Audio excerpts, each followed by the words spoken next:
بسم اللہ الرحمن الرحیم۔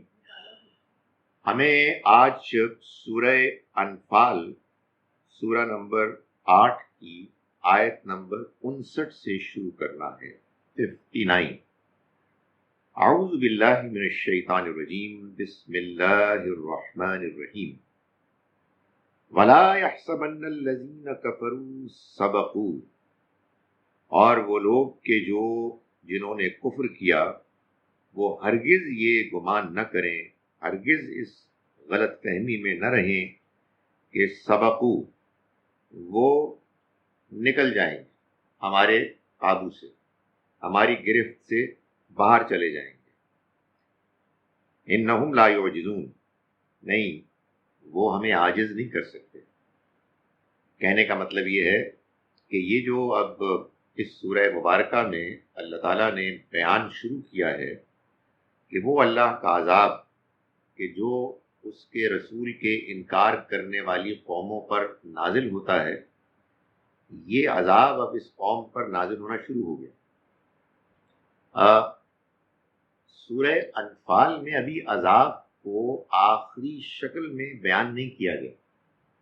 ہم یہ پڑھ چکے ہیں کہ یہ سورہ مبارکہ تو اصل میں تیاری کی سورہ ہے۔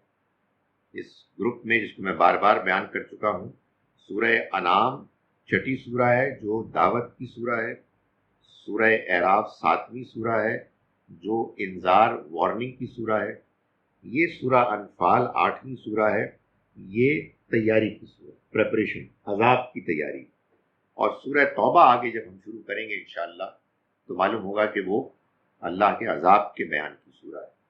مگر اللہ نے نبی اکرم صلی اللہ علیہ وسلم کے انکار کرنے والی قوم پر عذاب کو جس طرح سے امپلیمنٹ کیا، اس کی تفصیل یہ ہے کہ جب قریش مکہ نے خود سے مسلمانوں سے جنگ کرنے کے لیے آگے بڑھ کر اقدامات کیے تو پھر اللہ نے مسلمانوں کو اجازت دی کہ اب تم بھی ان سے لڑو، اور اب جب کہ یہ لڑ رہے ہیں تو پھر ان پر جیسے جیسے یہ ڈیزرو کرتے ہوں گے ان پر وہ عذاب نازل ہوگا۔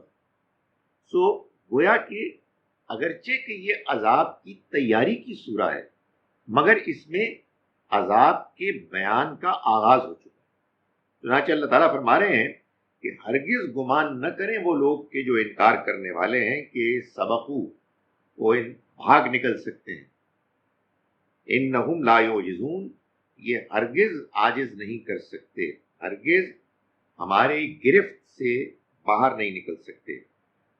وَأَعِدُّوا لَهُم مَّا اسْتَطَعْتُمْ، اور تم تیاری کرو ان کے لیے، تم تیاری کو اختیار کرو ان کے لیے، مَا اسْتَطَعْتُمْ جتنا تمہارے لیے ممکن ہے، من قوت، قوت کی شکل میں، قوت یعنی جو تمہارے پاس فوجی طاقت ہے، جو عسکری قوت تمہارے پاس ہے، اس کو تم مضبوط کرو، اسٹرینگتھن کرو۔ وَمِن رِبَاطِ الْخَیْلِ، اور ان گھوڑوں کی صورت میں بھی کہ جو تیار ہیں، بندھے ہوئے ہیں، یعنی ان کو تم نے خصوصی طور پر کسی مقصد کے لیے اب الگ کر دیا ہے۔ کیوں کرو؟ ترہبون بھی، تم ڈراؤ ان کے ذریعے سے، ہیبت پیدا کرو ان کے ذریعے سے، عدو اللہ، اللہ کے دشمن پر، وعدوکم، اور اپنے دشمن پر۔ یہ بھی ظاہر ہے کہ بڑی شرف کی بات تھی مسلمانوں کے لیے کہ جو اللہ کے دشمن تھے وہی مسلمانوں کے دشمن تھے، یعنی اللہ کی ترجیحات، اللہ کی پالیسیز اور بندوں کی پالیسیز ایک ہی بن جائیں تو اس سے زیادہ اور کیا خوش قسمتی ہو سکتی ہے۔ یہی وہ پیغام ہے۔ اگر آپ مجھے اجازت دیں تو میں اس موقع سے فائدہ اٹھا کے 2-3 جملے بول لوں۔ یہی وہ پیغام ہے حاجیوں کے لیے کہ جب وہ حج میں آتے ہیں تو اصل میں وہ اللہ کی طرف سے اس دعوت کو قبول کرتے ہیں کہ جو دعوت اللہ کی طرف سے ان کے کانوں میں پہنچی کہ وہ اللہ کے اور اپنے دشمن شیطان کے خلاف جہاد کے لیے جمع ہو جائے. تو سارا حج جو ہے یہ اصل میں سمبلزم پر مبنی ہے. سمبولکلی مسلمان وہاں جا کے جہاد کرتا ہے، اور اگرچہ کہ اس کے مختلف مراحل ہیں کہ جن کو میں نے اپنے کلپس میں بھی بیان کیا ہے، لیکن اس کا کلائمیکس ہے رمی جمرات، جہاں یہ جہاد باقاعدہ ہوتا ہے. سو اصل میں وہ کیا ہے؟ اللہ نے کہا کہ دیکھو میرا بھی دشمن ہے، تمہارا بھی دشمن، یہ شیطان ہے، اس کے لیے اس کے خلاف لڑنے کے لیے آ جاؤ. یہاں بھی اللہ تعالیٰ یہ فرما رہے ہیں، اور حقیقت یہ ہے کہ اگر کبھی رمی کرتے ہوئے ایک حاجی کے اندر یہ جذبہ پیدا ہو جائے کہ میں میدان بدر، میدان احد میں ہوں اور میں دشمن سے لڑ رہا ہوں، میں شیطان سے لڑ رہا ہوں، ایک واقعی ایک بڑا جینون ایک جذبہ پیدا ہوتا ہے. فرمایا تو تیاری پوری پکڑے رکھو، سنبھالو جتنا تمہارے لیے ممکن ہو، فوجی قوت کی شکل میں اور بندھے ہوئے گھوڑوں کی صورت میں تم ان کے ذریعے سے ہیبت پیدا کرو اللہ کے دشمن اور اپنے دشمن کے لیے. وآخرین من دونہم، یہ دشمن تو سامنے تھا، قریش کے لوگ جو میدان جنگ میں اتر آئے تھے، جن کے ساتھ جو جنگ بدر ہوئی اس کا تذکرہ اس سورہ مبارکہ میں ہم دیکھتے چلے آئے ہیں. لیکن فرمایا کہ اسی کے ذریعے سے تم ہیبت پیدا کرو وآخرین من دونہم، ان پر بھی کہ جو ان کے علاوہ ہیں. یعنی ایک تو تمہارے سامنے دشمن ہے، لیکن ان کے علاوہ بھی دشمن ہے، ان کو بھی تم مروب کرو. لا تعلمونہم، تم ان کو نہیں جانتے، اللہ یعلم، اللہ ان کو جانتا ہے. یعنی اللہ جانتا ہے کہ اس سامنے کے قریش کے جو لشکر کے اور دشمنوں کے علاوہ پس پردہ یہودی بھی ہیں، ان کے پیدا کیے ہوئے منافقین بھی ہیں، اس کے علاوہ رومی بھی ہیں، ایرانی بھی ہیں، غسانی بھی ہیں، نہ جانے کون کون دشمن تھے. تو اللہ تعالیٰ نے فرمایا کہ جب تم یہ تیاری پکڑو گے تو تم ان کو بھی خبردار، ان کو بھی ڈراؤ گے، ان کے اوپر بھی روب پیدا کرو گے، اور ان کے اوپر بھی جو ان کے علاوہ ہیں. وما تنفقوا من شیء فی سبیل اللہ، اور جو کچھ بھی تم خرچ کرو گے اللہ کے راستے میں، یوفا الیکم، وہ پورا پورا لوٹا دے گا تمہاری طرف اس کو، وانتم لا تظلمون، اور تمہارے ساتھ کوئی زیادتی نہیں کی جائے. یہ خدا کا وہ وعدہ ہے جس پر بندہ مومن جیتا ہے. یہ زندگی ایک آزمائش ہے. اس زندگی میں ہم اللہ کی خاطر بہت سے کام کرتے ہیں جس میں ہم اپنی دنیا کو چھوڑتے ہیں، اپنے پیسے کو اپنی جیب سے نکال کے کسی اور کو دیتے ہیں، ہم اپنا وقت اللہ کی خاطر صرف کرتے ہیں، ہم اپنے پسند کی خواہش کی قربانی دیتے ہیں. اللہ تعالیٰ اس کا وعدہ کرتا ہے کہ وہ اس کو لوٹا دے گا، اس کا پورا پورا انسان کو بدلہ ملے گا، بلکہ اس کی توقعات سے کہیں زیادہ ملے گا. یہ اگر انسان کو اطمینان نہ ہو تو دنیا میں انسان پھر اللہ کے دین کی خاطر کوئی کام نہیں کر سکتا. اور یہ اگر اطمینان نہ ہو پھر دنیا کی زندگی کی کوئی تک بھی سمجھ نہیں. دنیا کی زندگی کو آپ ایکسپلین ہی نہیں کر سکتے. یہ خدا نے نظام بنایا ہے کہ اس دنیا میں تم اچھائی کرو گے، اس دنیا میں تم اپنے رب کو راضی کرنے کے لیے دنیاوی اغراض مقاصد کی قربانی دو گے، اور تمہارا رب تمہیں وہ لوٹا دے. تو فرمایا کہ اس میں کوئی کمی نہیں کی جائے گی. وَإِن جَنَحُوا لِلسَّلْمِ، اور اگر یہ تمہارے اور اگر یہ جناح جھکیں للسلم، امن کی طرف، صلح کی طرف، یعنی یہ تم سے لڑنے کے لیے باہر نکل آئے ہیں. بدر میں تم سے انہوں نے مٹ بھیڑ بھی کی ہے، لیکن اگر اس کے بعد انہیں یہ خیال ہو کہ نہیں امن کی طرف بڑھنا چاہیے تو فجنح لہا، تو تم بھی امن کی طرف جھک جاؤ. وتوکل علی اللہ، اور اللہ پہ بھروسہ کرو. یعنی ایک تو وہ جنگ تھی کہ جس جنگ کو اللہ نے جب شروع کیا تو وہ پھر ختم نہیں ہونی تھی جب تک کہ اللہ کا عذاب کا فیصلہ پوری طرح امپلیمنٹ نہ ہو جائے. وہ تو ابھی ہم اگلی سورہ میں دیکھیں گے کہ 9 ہجری کے موقع پر اس کا اعلان ہوا. اس سے پہلے جب کہ جنگ چھیڑی تھی دشمنوں نے اور مسلمان اس میں پھر شامل ہو گئے، ظاہر جواب دینا ہوا، تو اللہ تعالیٰ نے فرمایا کہ ابھی یہ کوئی ضروری نہیں ہے کہ تم جنگ جاری رکھو. اگر وہ امن چاہتے ہیں تو تمہیں بھی امن کے لیے آگے بڑھنا چاہیے. اس سے یہ معلوم ہوا کہ قرآن مجید نے اس بات کا اعلان کیا ہے کہ مسلمان اگر کوئی مسئلہ امن کے ساتھ حل کر سکتے ہیں تو ان کو ایسا ہی کرنا چاہیے. جنگ ایک لاسٹ ریزورٹ، ایک آخری حربہ ہے. جب آپ مجبور ہو جاتے ہیں کہ دوسرے آپ کے اوپر جنگ مسلط کر رہے ہیں، آپ خود سے کبھی اس کا آغاز نہیں کریں گے، اس لیے کہ آپ اگر آغاز کا کہیں قرآن میں ذکر دیکھتے ہیں تو صرف اللہ کا وہ فیصلہ ہے کہ جو عذاب کی شکل میں اس نے نافذ کیا اپنے بندوں کی تلواروں کے ذریعے سے. تو فرمایا کہ اگر یہ امن کی طرف جھکتے ہیں تو تم بھی امن کی طرف جھک جاؤ اور بھروسہ کرو اللہ.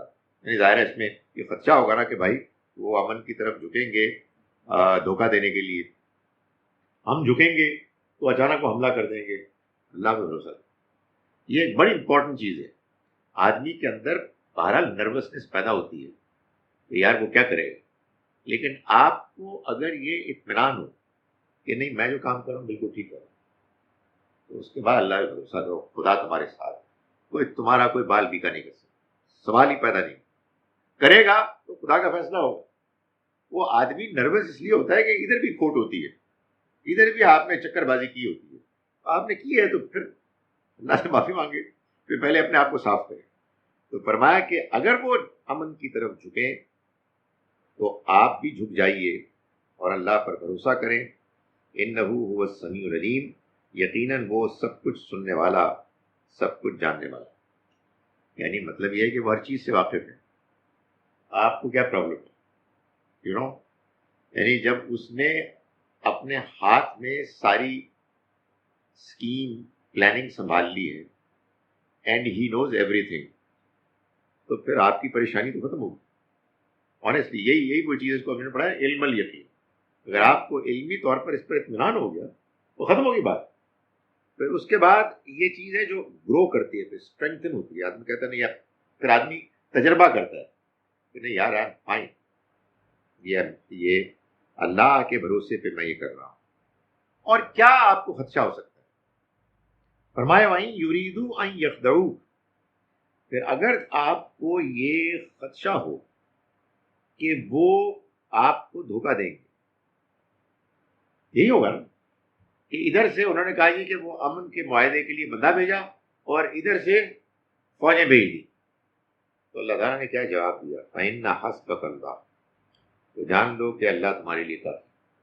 مطلب وہ بدتمیز کر کیا سکتے؟ یہ لڑائی یہ گولیوں کی، توپوں کی، ٹینکوں کی نہیں ہے، یہ اصولوں کی لڑائی ہے. جو اصولوں کی لڑائی میں ٹھیک ہے، اصول پر ہے، اس کے ساتھ خدا کھڑا ہے. جس کے ساتھ خدا کھڑا ہے اس کا کوئی کیا کر سکتا ہے؟ بال بیکا نہیں کر سکتا. تو فرمایا کہ اگر تمہیں یہ خیال ہے کہ وہ تمہیں دھوکہ دینے کا ارادہ رکھتے ہیں تو جان لو کہ اللہ تمہارے لیے کافی ہے. والذی ایدک بنصرہ، ہے پیغمبر وہی تو ہے کہ جس نے تمہاری مدد کی. ایدک بنصرہ، اپنی مدد سے تمہاری تائید. ایدک تمہاری تائید کی، بنصرہ اپنی مدد سے، وبالمؤمنین اور اہل ایمان کے ذریعے سے.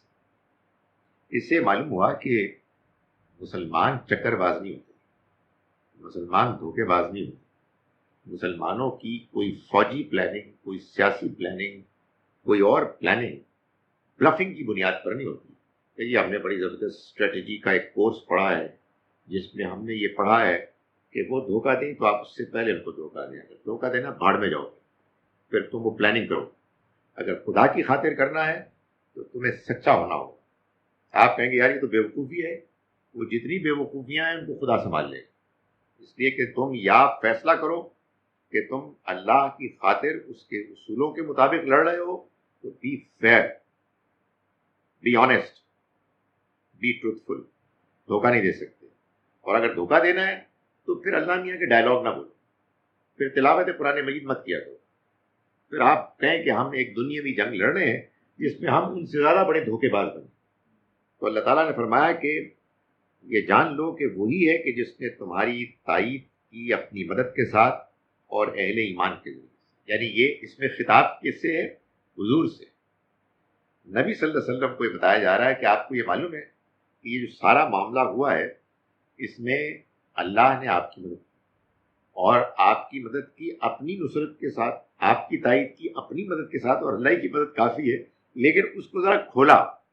اس کا ایک ایسپیکٹ تھا وبالمؤمنین، اور یہ جو تمہارے ارد گرد اہل ایمان ہیں ان کے ذریعے بھی اس نے تمہاری مدد کی۔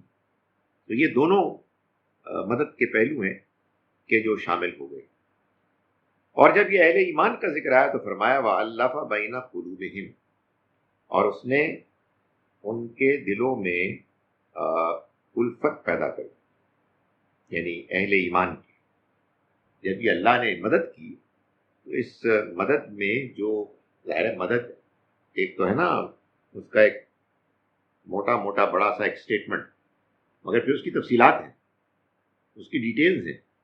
اہل ایمان کی مدد ایسے نہیں کی کہ ان کو سر سے پکڑا اور اندر جھونک دیا، بلکہ ان کی آپس میں ایسی ایک یونٹی پیدا کی، وہ ایک دوسرے کے ساتھ جڑ گئے۔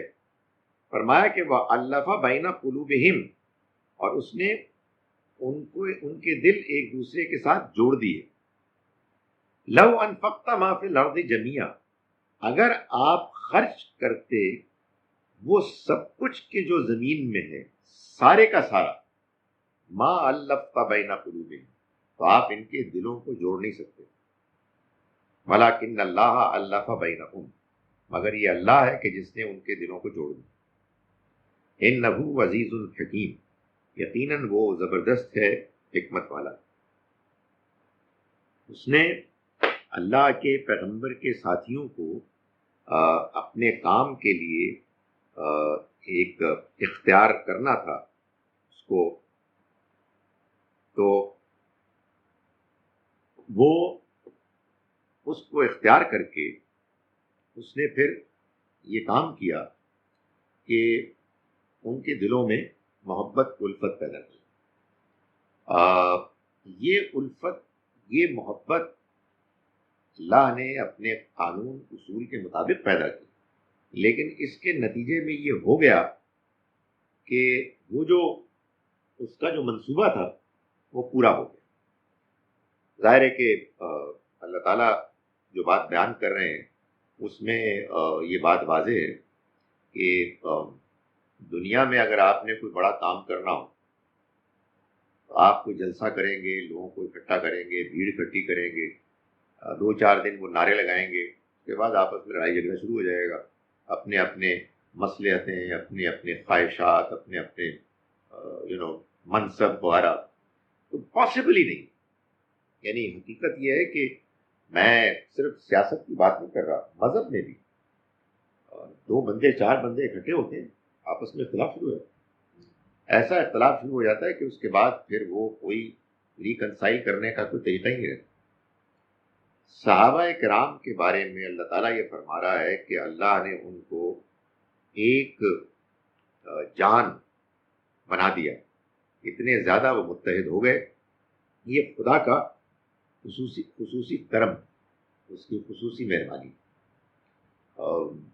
میں بڑا حیران ہوتا ہوں، سچی بات یہ ہے کہ جب میں لوگوں کو سنتا ہوں کہ تاریخ میں یہ آپس میں ایک دوسرے سے لڑتے رہے، میں اس تاریخ سے واقف ہوں، میں تو قرآن پڑھتا ہوں، وہ ہوگا اختلاف، پتہ نہیں کیا ہوگا، قرآن اس بات کی گواہی دے رہا ہے، ہاں اس بات کی گواہی دے رہا ہے۔ خدا تعالیٰ یہ بتا رہا ہے کہ اس کی مہربانی، اس کا معجزہ تھا، احسان جتلا رہا ہے حضور پر کہ آپ یہ کر ہی نہیں سکتے تھے کہ یہ سب ایک دوسرے کے ساتھ ایک کئی جسم ہیں اور ایک جان بنے ہوئے ہیں. یہ ابو بکر، یہ عمر، یہ عثمان، یہ علی، یہ طلحہ، یہ زبیر، یہ الگ الگ انسان تھے، ڈفرنٹ بیک گراؤنڈ سے تھے. جس قوم سے ان کا تعلق تھا، جس بیک گراؤنڈ سے ان کا تعلق تھا، اس میں قبائل ایک دوسرے کے خلاف لڑتے تھے، حسد کرتے تھے. تم فلاں بنی ہو اور تم فلاں بنی ہو تو تم ہمارے مقابلے میں کیسے آ سکتے ہو؟ خدا تعالیٰ کہتے ہیں میں نے ان سب کو ختم کر دیا. اور وہ ایک دوسرے کے ساتھ ایسے جڑ گئے کہ معلوم ہوتا ہے کہ ایک مقصد کے لیے سب تیار ہو گئے. یہ کیسے ہوا؟ انہ عزیز حکیم، وہ زبردست ہے، وہ حکمت والا. یا ایھا النبی، اے نبی، حسبک اللہ، کافی ہے تمہارے لیے اللہ، ومن اتبعک من المؤمنین، اور وہ بھی کہ جو مومنین میں سے جنہوں نے آپ کی پیروی. یعنی مطلب یہ ہے کہ جو آپ کے پاس ہے اس پر بھروسہ کریں. آج پہ آپ کے پاس کون ہے؟ آپ کے پاس اللہ ہے، اس کی تائید. اور کون ہے؟ یہ اہل ایمان. یہی آپ کا ایسٹ ہے. یہ وہ چیز ہے کہ جس پر آپ بھروسہ کریں اور اپنے مشن کو جاری رکھیں. ظاہر ہے کہ یہ بات نبی صلی اللہ علیہ وسلم کے لیے تو تھی، لیکن یہ بات ہمیشہ ہے کہ یہ سب کے لیے ایسے ہی ہے.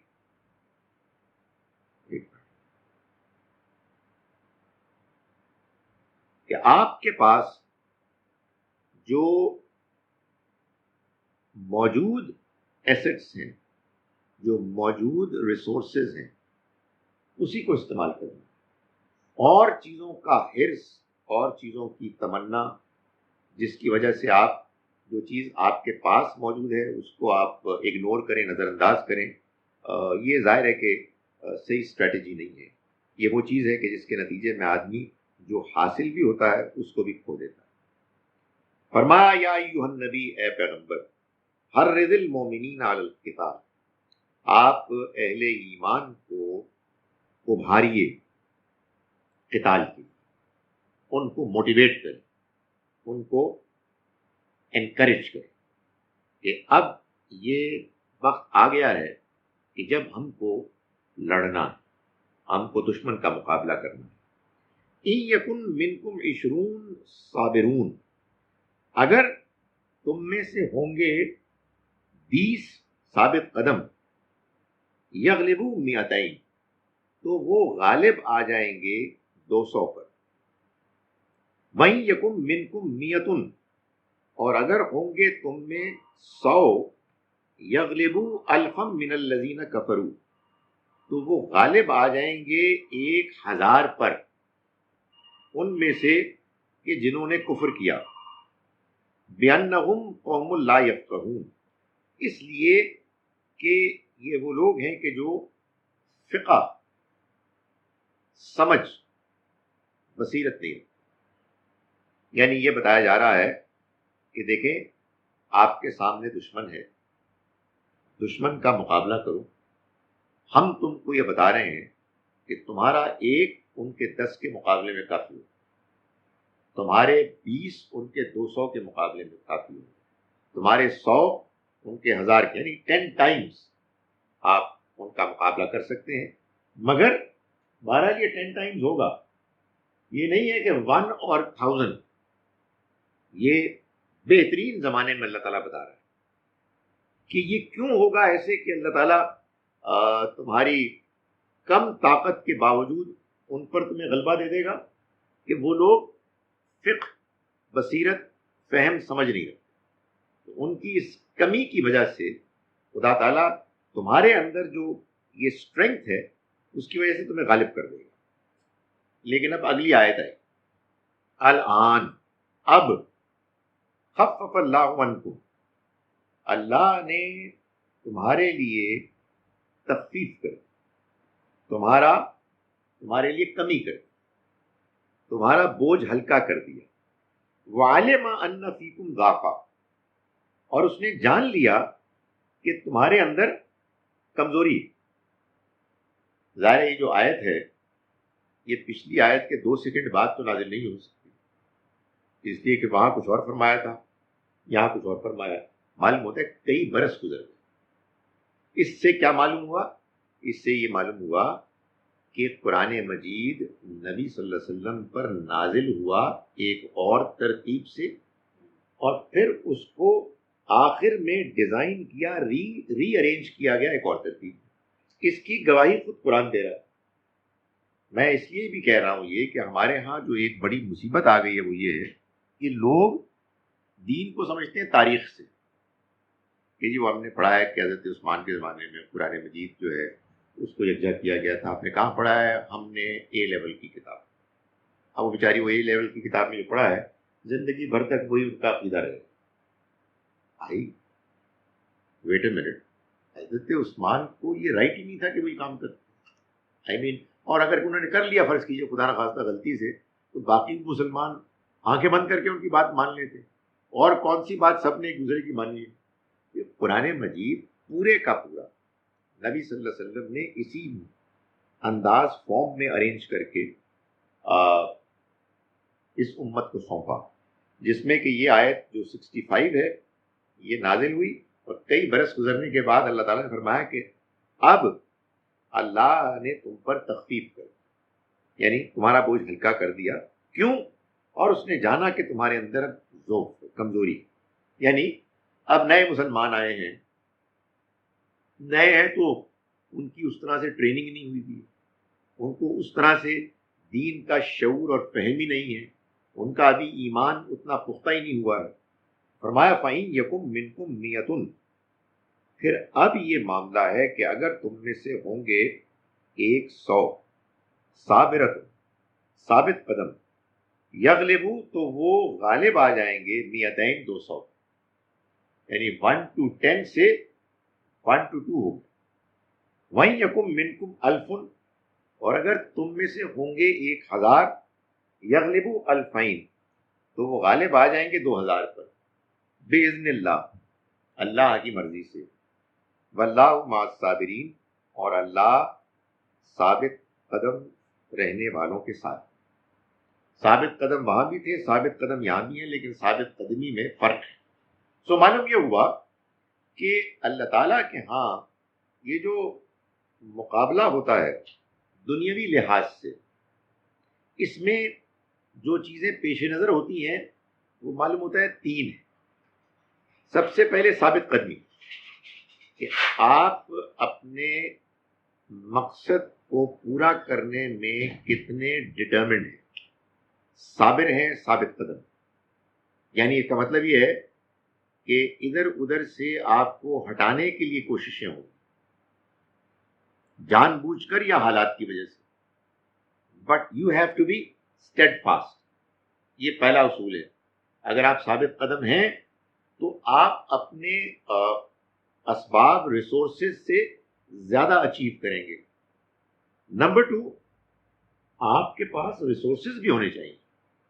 یعنی اللہ تعالیٰ نے یہ نہیں کہا ہے کہ ادھر سے آپ کے خلاف ہوائی جہاز اور ٹینک آئیں گے، ادھر سے آپ باکسنگ گلوز لے کے جائیں اور ان سے لڑیں. یہ کچھ نہیں ہوگا، یہ پاگل پنا. آپ کو تیاری کرنی ہوگی جس کا حکم اللہ نے دیا. اگر وہاں سے گھوڑے آ رہے ہیں تو ادھر سے بھی گھوڑے آنے چاہیے، وہاں سے ٹینک جہاز ہے تو یہاں بھی ٹینک جہاز ہونے چاہیے. یہ دوسری چیز ہے. اور تیسری چیز بتائی فقہ، اور وہ ہے آپ کا فہم، آپ کا ایمان، آپ کا دنیا کے بارے میں صحیح نظریہ، آپ کا اللہ پر بھروسہ. یہ بھی قرآن کہتا ہے کہ ایک امپورٹنٹ فیکٹر ہے. اس فیکٹر کو باقاعدہ ایک حیثیت حاصل ہے اللہ کے ہاں ان فیصلوں میں کہ جو 2 مقابل کے اگر گروہ سامنے آئے آمنے سامنے، ان میں اللہ تعالیٰ اس کو پیش نظر رکھتا ہے. تو اللہ تعالیٰ نے جب یہ محسوس کیا کہ اب ایسے مسلمان آ گئے ہیں کہ جو کمزور ہیں، تو وہ جو 1 to 10 والا ریشو تھا وہ اس کے وعدے کا، وہ ریڈیوس کر کے 1 to 2 کر دیا. اس سے معلوم ہوا کہ آپ کا آپ کے دشمن کے ساتھ مقابلہ کرنے میں اللہ کی طرف سے آپ کو کتنی تائید مدد حاصل ہوگی، یہ ڈیپینڈ کرتا ہے آپ کے اندر کی ورتھ، حیثیت، ہاؤ اسٹرانگ یو آر، آپ کی کتنی آپ کے اندر خوبی ہے جس کی بنیاد پر اللہ تعالیٰ یہ فیصلہ کرے۔ فرمایا ما کان للنبی ان یکون له اسرا، کسی نبی کے لیے یہ ممکن نہیں ہے، یہ اس سے توقع ہی نہیں کی جا سکتی کہ ان کو وہ قیدی حاصل کریں، قیدیوں کے پیچھے پڑ جائیں کہ ہمیں حاصل ہونے چاہیے، حتیٰ یسقنا فی الارض، یہاں تک کہ وہ زمین میں خوریزی کریں اس مقصد کے لیے۔ اب یہ کیا بات ہے؟ یہ بات یہ ہے کہ جو قریش کے لوگ تھے انہوں نے پہلے تو پروپیگنڈا کیا تھا نا، آپ کو معلوم ہے کہ یہ مسلمان جو ہیں یہ ہمارے اس لشکر کے پیچھے جا رہے تھے جو قافلہ تھا تجارتی، تو لالچی ہیں یہ دنیا کے، آبویسلی پروپیگنڈا تو کرنا تھا، اس لیے کہ وہ اپنے لوگوں کو یہ بتا رہے تھے کہ یہ تمہیں دین کی، اللہ کی، آخرت کی باتیں بتا رہے ہیں، یہ کچھ بھی نہیں ہے، لالچی ہے۔ اور یہ ہماری بدنصیبی ہے کہ ہمارے یہاں مسلمان بھی کہتے ہیں کہ ہم تجارتی قافلوں کے پیچھے گئے، یعنی آپ بعض کتابیں پڑھیں تو اس میں لکھا ہوا ہے کہ مسلمانوں کا مدینہ منورہ میں آنے کے بعد شروع میں اکانومی کا انحصار قافلوں کو لوٹنے پر۔ چلیے بھائی جی جی بہت بدتمیز قسم کے لوگ، یہ میں نے پڑھا ہے، بدتمیزی پہ بات یہ ہے کہ قرآن کس لیے آیا؟ قرآن اس لیے آیا کہ آدمی اس طرح کی بات پڑھے۔ آپ کو میں نے ایک ڈیوٹی دی، آپ کو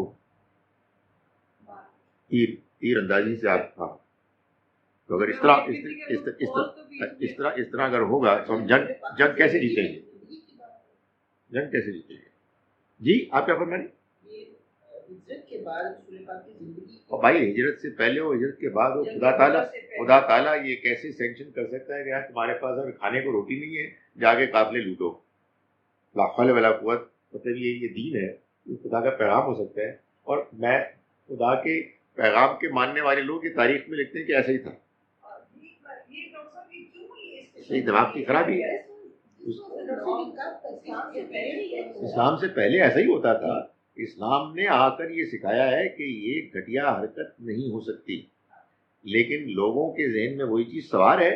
اور لوگ، میں جو بار بار روتا ہوں وہ یہ ہے کہ لوگ قرآن کم پڑھتے ہیں، تاریخ زیادہ پڑھتے ہیں، اور قرآن کو تاریخ کی روشنی میں پڑھتے ہیں، نہ کہ تاریخ کو قرآن کی روشنی میں پڑھیں، کیونکہ قرآن اور اگر وہ تاریخ کو قرآن کی روشنی میں پڑھیں گے تو ان کو محسوس ہوگا کہ تاریخ میں روشنی ہے ہی نہیں۔ اس لیے بہت ساری گپیں ہیں جن کا ایک مجموعہ ہے۔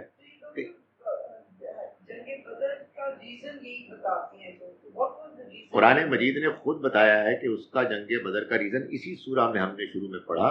جنگ بدر کا ایک ہی ریزن تھا، اللہ تعالیٰ کہتے ہیں کہ تم دونوں مل کر اگر اپوائنٹمنٹ لے کے آمنے سامنے آتے نا تو تم نہیں آ سکتے تھے۔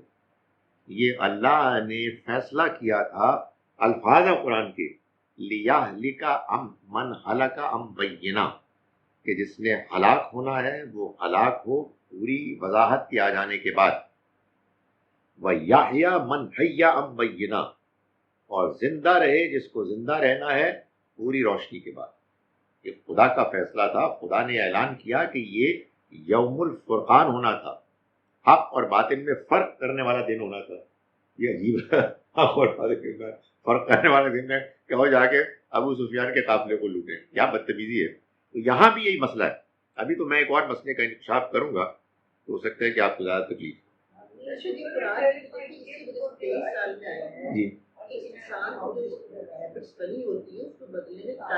جی بالکل صحیح ہے، لیکن کبھی بھی ایسا نہیں ہوتا کہ ان ہیبٹس کو اللہ تعالیٰ ایسے برداشت کرے کہ جا کے لوٹ لو، یہ نہیں ہوگا کبھی۔ قرآن واضح ہے اس پر۔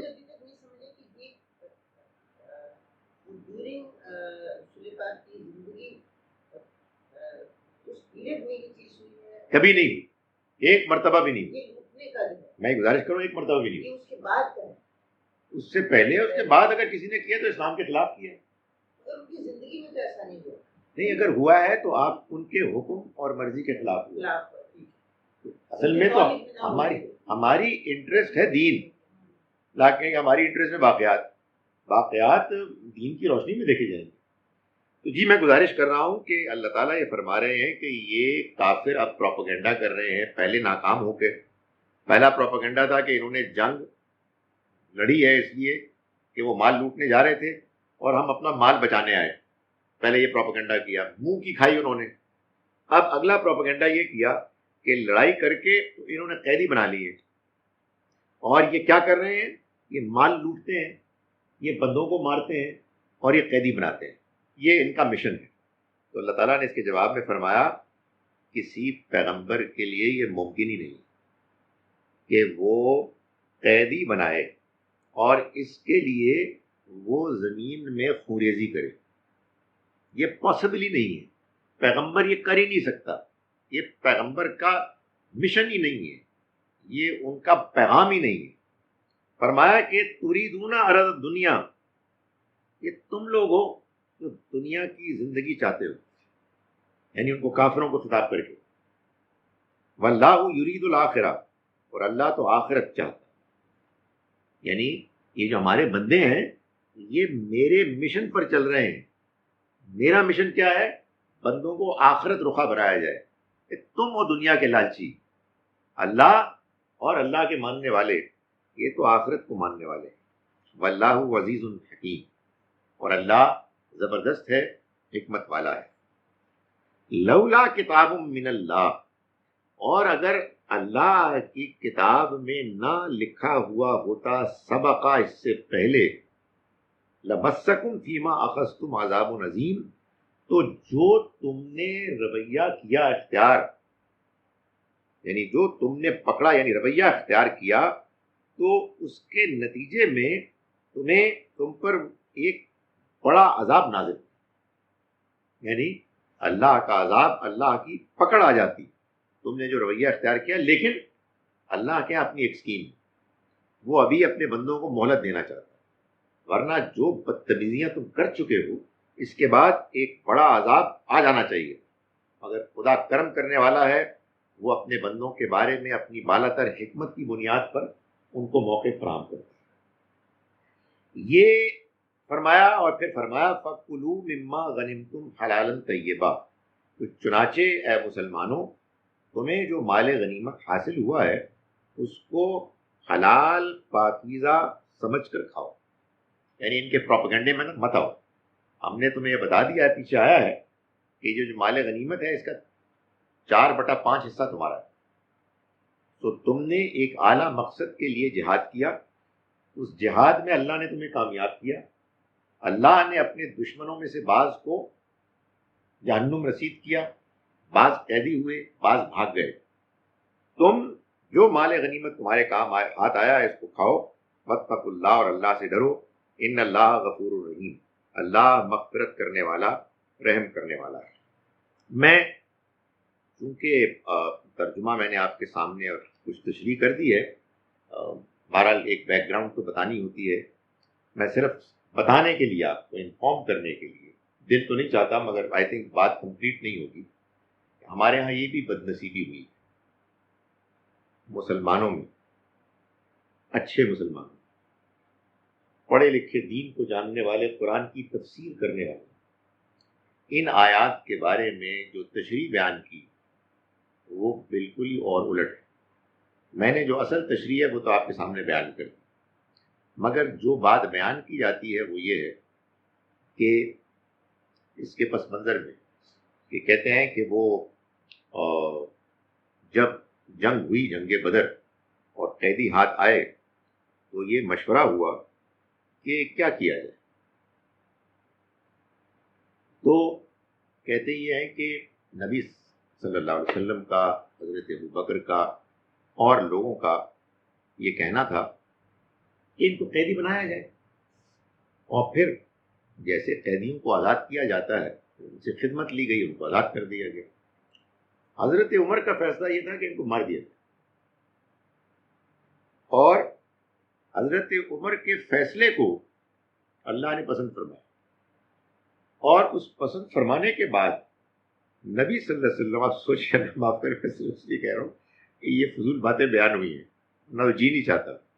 حضور کے فیصلے کو اللہ معاف کرے، اللہ نے کرٹیسائز کر کے یہاں بیان کیا اور سخت سخت الفاظ میں بیان کیا، ایبسولوٹ شیئر نانسنس، ایسی کوئی بات نہیں، الفاظ ہی نہیں اس کے لیے، مگر کیا کریں، وہ اسٹوریز ہے کہ حضرت عمر کی بات کی تائید کی اللہ میاں نے، اور پھر اپنے پیغمبر کو نعوذ باللہ سنایا کہ تم ہو جو دنیا کی زندگی کو میں وہ دنیا میں گریزی کرتے ہو، کیوں کہ تمہیں قیدی مل جائے، دنیا کی زندگی کو چاہتے ہو، اللہ تو آخرت چاہتا ہے، اللہ معاف کرے، اللہ معاف کرے، اللہ معاف کرے۔ یعنی آنیسٹلی بندہ یہ سوچ کر ہی کانپتا ہے، لیکن ہے کیا کرے، مطلب ہمارے اوپر تاریخ کا، روایات کا اتنا غلبہ ہے کہ اس کو ایسے مانتے ہیں۔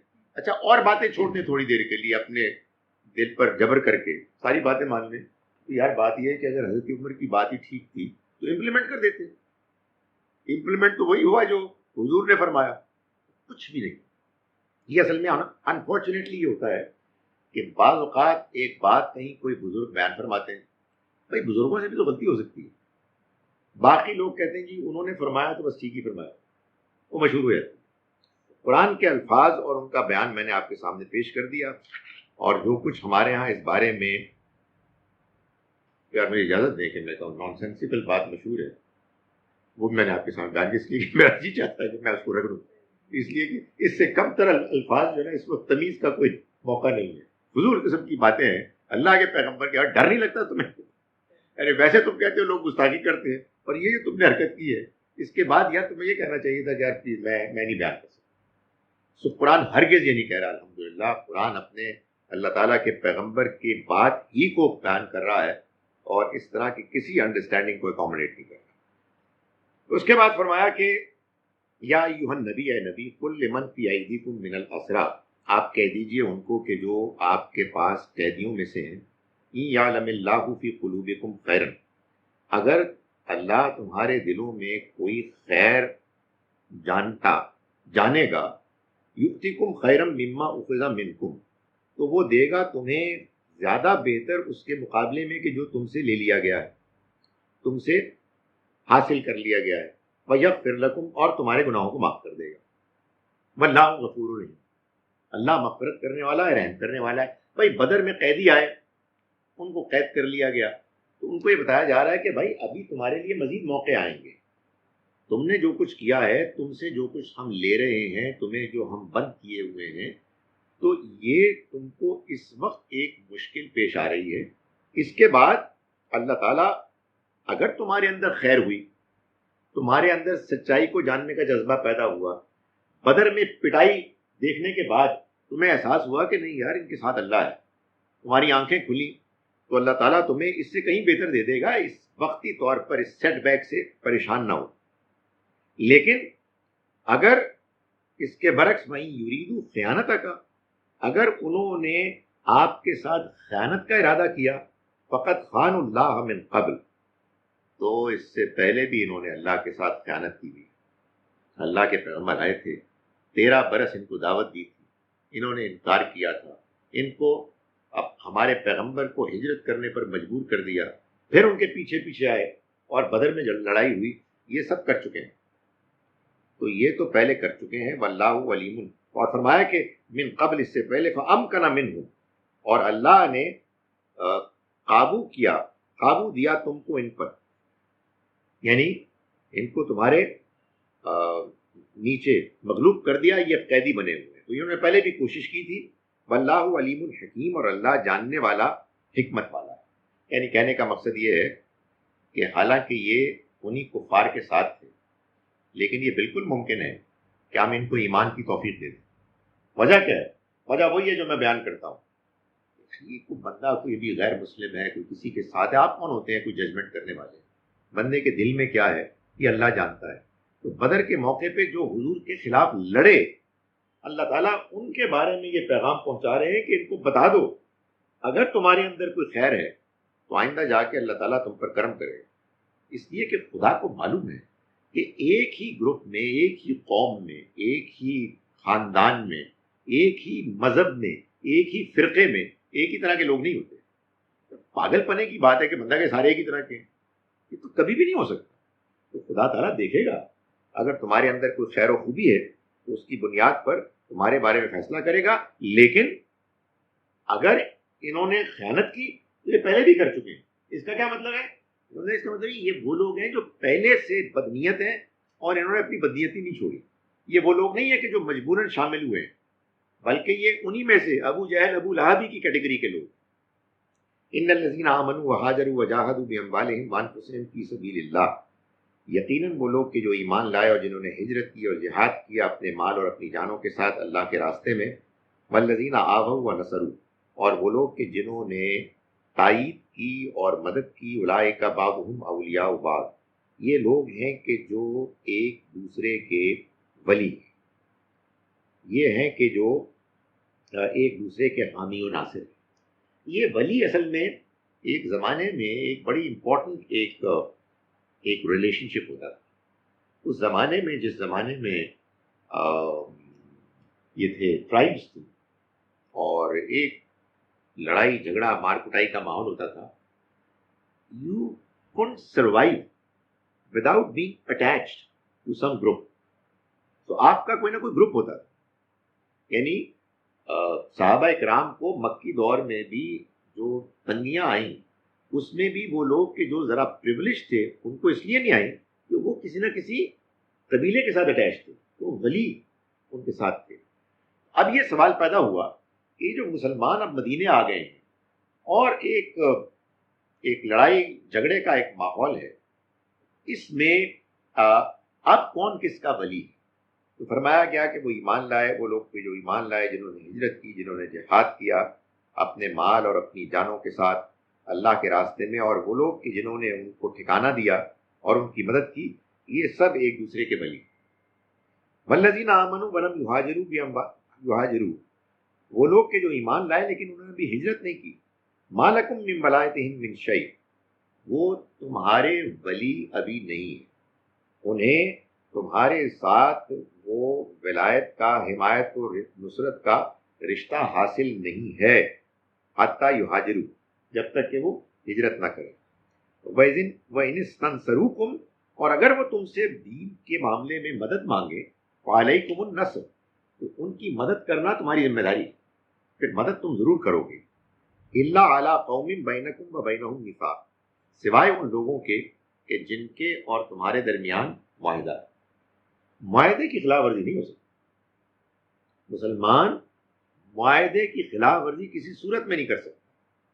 آپ نے معاہدہ کیا ہوا ہے کہ یہ جو انٹرنیشنل باؤنڈریز ہیں آپ کے اور کسی دوسرے ملک کے درمیان، ہم اس کو آنر کریں گے، اور پھر آپ اپنے جاسوس بھیج دیں اور بندے ماریں، یہ معاہدے کی خلاف ورزی ہے. This is absolutely unacceptable. سو اللہ نے سنگین نازک ترین موقعوں پر بھی فرمایا کہ تم نے اپنے مسلمان بھائیوں کی مدد کرنی ہے، لیکن اگر تمہارا کسی کے ساتھ معاہدہ ہے تو معاہدے کے ہوتے ہوئے مدد نہیں کر سکتے.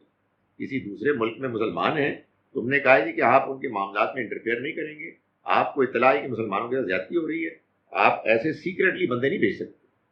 آپ نے کرنا ہے ان سے احتجاج کریں. یہ جھوٹ، یہ مکاری، یہ فریب، اس کے بعد آپ مار کھائیں گے، خدا کی مدد آپ کو حاصل نہیں ہوگی. فرمایا واللہ بما تعملون بصیر، اور اللہ جو کچھ تم عمل کرتے ہو اس کو دیکھتا ہے. تفسیر کرتے کرتے کوئی حالات حاضرہ پہ بھی تو انڈائریکٹ تفسیر ہم لوگ. والذین کفروا، اور وہ لوگ کہ جنہوں نے کفر کیا، بعضهم اولیاء بعض، یہ ایک دوسرے کے ولی، یہ ایک دوسرے کے سپورٹرز ہیں. الا تفعلوا، اے مسلمانوں اگر تم نے ایسا نہ کیا، تکن فتنۃ، تو فتنہ ہو جائے گا، فی الارض زمین میں، فساد کبیر، اور بڑا فساد. یعنی یہ تم لوگ ہو کہ جنہیں ان کفار کا مقابلہ کرنا ہے، اگر نہیں کرو گے زمین میں فساد مچ جائے گا. والذین آمنوا وہاجروا وجاہدوا، یہ مجھے آیات مکمل کرنی ہے، 2 رہ گئی. والذین آمنوا، اور وہ لوگ کہ جو ایمان لائے، وہاجروا، جنہوں نے ہجرت کی، وجاہدوا، اور جہاد کیا، فی سبیل اللہ، اللہ کے راستے میں. والذین آووا ونصروا، اور وہ لوگ کہ جنہوں نے ٹھکانہ دیا اور مدد کی. اولئک هم المؤمنون حقا، یہ وہ لوگ ہیں کہ جو سچے مومن. لہم مغفرۃ ورزق کریم، ان کے لیے مغفرت بھی ہے اور عزت والا رزق بھی. والذین آمنوا من بعد وہاجروا وجاہدوا معکم، اور وہ لوگ کہ جو ایمان لائے اس کے بعد انہوں نے ہجرت کی اور جہاد کیا تمہارے ساتھ، فاولئک منکم، تو یہ لوگ بھی تمہارے ساتھ، یعنی جو اس وقت تو ہجرت نہیں کی بعد میں کی، یہ بھی تمہارے ساتھ ہیں۔ وَأُولُو الْأَرْحَامِ بَعْضُهُمْ أَوْلَىٰ بِبَعْضٍ فِي کتاب اللہ، یہ ہے ولایت کا رشتہ، ایک دوسرے کی حمایت کا رشتہ، اس سے رشتہ داریاں ریپلیس نہیں ہوں گی۔ تو آخر میں فرمایا کہ رحمی رشتہ داریاں بعضهم الی اولیٰ ببعض، وہ ایک دوسرے کے ساتھ ان کا جو رشتہ ہے وہ اپنی جگہ پر قائم ہے، فی کتاب اللہ، اللہ کے قانون میں۔ ان اللہ بکل شیء علیم، اللہ ہر چیز کا جاننے والا ہے۔ اب میں ان آیات کا ایک مرتبہ پھر ترجمہ کر رہا ہوں جو ہم نے آج پڑھی ہیں، اس کے بعد اگر آپ کوئی سوال کرنا چاہیں گے تو میں حاضر ہوں۔ جی اصل میں مجھے یہ کہا گیا ہے کہ یہ آپ کبھی نہ کیا کریں، کیا 2-4 آیات آخر کی چھوڑ دیں اور اس کے بعد اگلی مرتبہ وہ شروع کریں اور پھر نئی صورت شروع کریں۔ اس سے ہوتا کیا، اس سے ہوتا یہ ہے کہ یہ جو فیس بک میں اور پھر یوٹیوب میں لوگ وہ کہتے ہیں جی کہ ہمیں تو صورت پوری سننی ہے، نہ کہ یہ کرنا ہے، تو اس لیے میں ذرا تھوڑا سا اس کو لمبا کرنا ہوا۔ بسم اللہ الرحمن الرحیم۔ ولا يحسبن الذين كفروا سبقوا، اور ہرگز گمان نہ کرو تم ان لوگوں کے بارے میں کہ جنہوں نے جان بوجھ کر انکار کیا کہ وہ نکل جائیں گے، یعنی باہر نکل جائیں گے ہماری گرفت سے۔ انہم لا یعجزون، نہیں یہ ہرگز ہمیں عاجز نہیں کر سکیں گے، ہمارے قابو سے نہیں نکل سکیں گے۔ وَأَعِدُّوا لَهُم مَّا اسْتَطَعْتُمْ، اور تم تیاری رکھو جتنی تمہارے لیے ممکن ہے ان کے مقابلے میں، من قوت، ملٹری طاقت، عسکری قوت سے، ومن رباط الخیل، اور بندھے ہوئے گھوڑوں کی شکل میں، ترہبون بہ، تم ڈراؤ، ہیبت پیدا کرو اس کے ذریعے سے، عدو اللہ، اللہ کے دشمن، وعدوکم، اور اپنے دشمن پر، وآخرین من دونہم، اور ان دوسرے اور لوگوں پر بھی، لا تعلمونہم، جن کو تم نہیں جانتے، اللہ یعلم، اللہ ان کو جانتا ہے۔ وما تنفقوا من شیء، اور جو کچھ تم خرچ کرو گے فی سبیل اللہ، اللہ کے راستے میں، یوفا الیکم، تو وہ پورا پورا تم کو دے دے گا، وانتم لا تظلمون، اور تم پر ظلم نہیں کیا جائے گا۔ وَإِن جَنَحُوا لِلسَّلْمِ، اور اگر یہ امن کی طرف جھکیں، فَاجْنَحْ لَهَا، تو آپ بھی اس کی طرف جھک جائیں، وَتَوَکَّلْ عَلَى اللَّهِ، اور اللہ پر بھروسہ کریں، إِنَّهُ هُوَ السَّمِيعُ الْعَلِيمُ، یقیناً وہ سب کچھ سننے والا، سب کچھ جاننے والا ہے۔ وَإِن يُرِيدُوا أَن يَخْدَعُوكَ، اور اگر وہ ارادہ کریں کہ آپ کو دھوکہ دیں، فَإِنَّ حَسْبَكَ اللَّهُ، تو آپ فکر نہ کریں، اللہ آپ کے لیے کافی ہوگا، وَالَّذِي أَيَّدَكَ بِنَصْرِهِ، وہی تو ہے جس نے آپ کی تائید کی اپنی نصرت کے ساتھ، وَبِالْمُؤْمِنِينَ، اور اہل ایمان کے ذریعے سے، وَأَلَّفَ بَيْنَ قُلُوبِهِمْ، اور ان کے دلوں میں ایسی ایک دوسرے کے لیے محبت پیدا کی، لَوْ أَنفَقْتَ مَا فِي الْأَرْضِ جَمِيعًا، اگر آپ جو کچھ بھی دنیا میں ہے سارے کا سارا خرچ بھی کر بیٹھتے، مَا أَلَّفْتَ بَيْنَ قُلُوبِهِمْ، تو اس کے نتیجے میں آپ ان کے دلوں میں محبت نہیں پیدا کر سکتے تھے، وَلَٰكِنَّ اللَّهَ أَلَّفَ بَيْنَهُمْ، مگر اللہ نے ان کے دلوں میں محبت پیدا کی، انہ عزیز حکیم، یقیناً وہ زبردست ہے، حکمت والا ہے۔ یا ایھا النبی، اے نبی، حسبک اللہ، کافی ہے اللہ آپ کے لیے، ومن اتبعک من المؤمنین، اور وہ بھی کہ جنہوں نے اہل ایمان میں سے آپ کی پیروی کی۔ یا ایھا النبی، اے نبی، حرض المؤمنین علی القتال، آپ اہل ایمان کو قتال، جنگ کے لیے ابھاریں۔ ان یکم منکم 20 صابرون، اگر آپ میں سے، تم میں سے 20 ہوں گے ثابت قدم، یغلبوا 200، تو وہ غالب آ جائیں گے 200 پر۔ وَإِن یکم منکم 100، اور اگر تم میں سے ہوں گے 100، یغلبوا 1000 من الذین کفروا، تو غالب آ جائیں گے وہ 1000 پر ان میں سے کہ جنہوں نے انکار کیا، بِأَنَّهُمْ قَوْمٌ لَا يَفْقَهُونَ، اس وجہ سے کہ یہ وہ لوگ ہیں کہ جو سمجھ نہیں رکھتے، بصیرت نہیں رکھتے۔ الآن، اب، خفف اللہ عنکم، اللہ نے تمہارے لیے بوجھ کم کیا، وعلم ان فیکم ضعفا، اور اس نے جانا کہ تمہارے اندر کمزوری آ گئی ہے۔ فإن یکم منکم 100، پھر اگر تم میں سے ہوں گے 100، صابرۃ، ثابت قدم، یغلبوا 200، تو وہ غالب آ جائیں گے 200 پر۔ وإن یکم منکم 1000، اور اگر ہوں گے تم میں 1000، یغلبوا 2000، تو وہ غالب آ جائیں گے 2000 پر بِإِذْنِ اللہ، اللہ کے حکم سے. واللہ مع الصابرین، اور اللہ تو ساتھ ہے ثابت قدموں کے ساتھ. ما کان للنبی ان یکون له اسرا، کسی نبی کے لیے یہ ممکن نہیں، ان کو زیب نہیں دیتا کہ ان کے قیدی ہوں، یعنی یہ ان کی خواہش ہو، حتی یسکن فی الارض، جب تک کہ وہ زمین میں خوریزی نہ کر دیں. تریدون عرض دنیا، تم ہو کہ جو دنیا کی زندگی چاہتے ہو. واللہ یرید الآخرہ، اللہ آخرت چاہتا ہے. واللہ عزیز الحکیم، اور اللہ زبردست ہے، حکمت والا ہے. لولا کتاب من اللہ سبق، اور اگر اللہ کی کتاب نہ ہوتی، یعنی اللہ کا فیصلہ نہ ہوتا کہ جو پہلے سے گزر چکا ہوتا، طے شدہ ہو، لمسکم، تو تم کو پکڑتا، فیما اخذتم عذاب عظیم، اس وجہ سے کہ جو تم نے کیا، اس طریقے کی وجہ سے کہ جو تم نے اختیار کیا، تمہیں پکڑتا عذاب عظیم، ایک بڑا عذاب. فَكُلُوا مِمَّا غَنِمْتُمْ حَلَالًا طَيِّبًا، تو اے مسلمانوں تم کھاؤ اس میں سے کہ جو مال غنیمت ہے حلال پاکیزہ سمجھ کر. وَاتَّقُوا اللَّهَ، اور اللہ سے ڈرو. ان اللہ غفور رحیم، یقیناً اللہ مغفرت کرنے والا، رحم کرنے والا ہے. یا ایھا النبی، اے نبی، قل لمن فی ایدیکم من الاسریٰ، آپ کہہ دیجئے ان سے کہ جو آپ کے پاس قیدیوں میں سے ہیں، یعلم اللہ فی قلوبکم خیرا، اگر اللہ نے تمہارے دلوں میں کوئی بھلائی دیکھی، جانی، یؤتکم خیرا مما اخذ منکم، تو تمہیں وہ دے گا زیادہ بہتر اس کے مقابلے میں کہ جو تم سے لے لیا گیا ہے. ویغفر لکم، اور وہ تمہیں معاف کرے گا. واللہ غفور الرحیم، اور اللہ مغفرت کرنے والا، رحم کرنے والا ہے. من یرید خیانتک، اور اگر یہ چاہتے ہیں خیانت کرنا، اس کا ارادہ رکھتے ہیں، فقط خان اللہ من قبل، تو انہوں نے تو خیانت کی اس سے پہلے بھی. فامکن منہم، تو اس نے ان کو تمہارے قابو میں دے دیا. واللہ علیم حکیم، اور اللہ جاننے والا، حکمت والا ہے. ان الذین آمنوا وہاجروا وجاہدوا باموالہم وانفسہم فی سبیل اللہ، یقیناً وہ لوگ کہ جو ایمان لائے اور جنہوں نے ہجرت کی اور جہاد کیا اپنے مال اور جانوں کے ساتھ اللہ کے راستے میں. والذین آووا ونصروا، اور وہ لوگ بھی کہ جنہوں نے ٹھکانہ دیا اور مدد کی. اولئک بعضهم اولیاء بعض، یہ وہ لوگ ہیں کہ جو ایک دوسرے کے مدد کرنے والے، حامی و ناصر.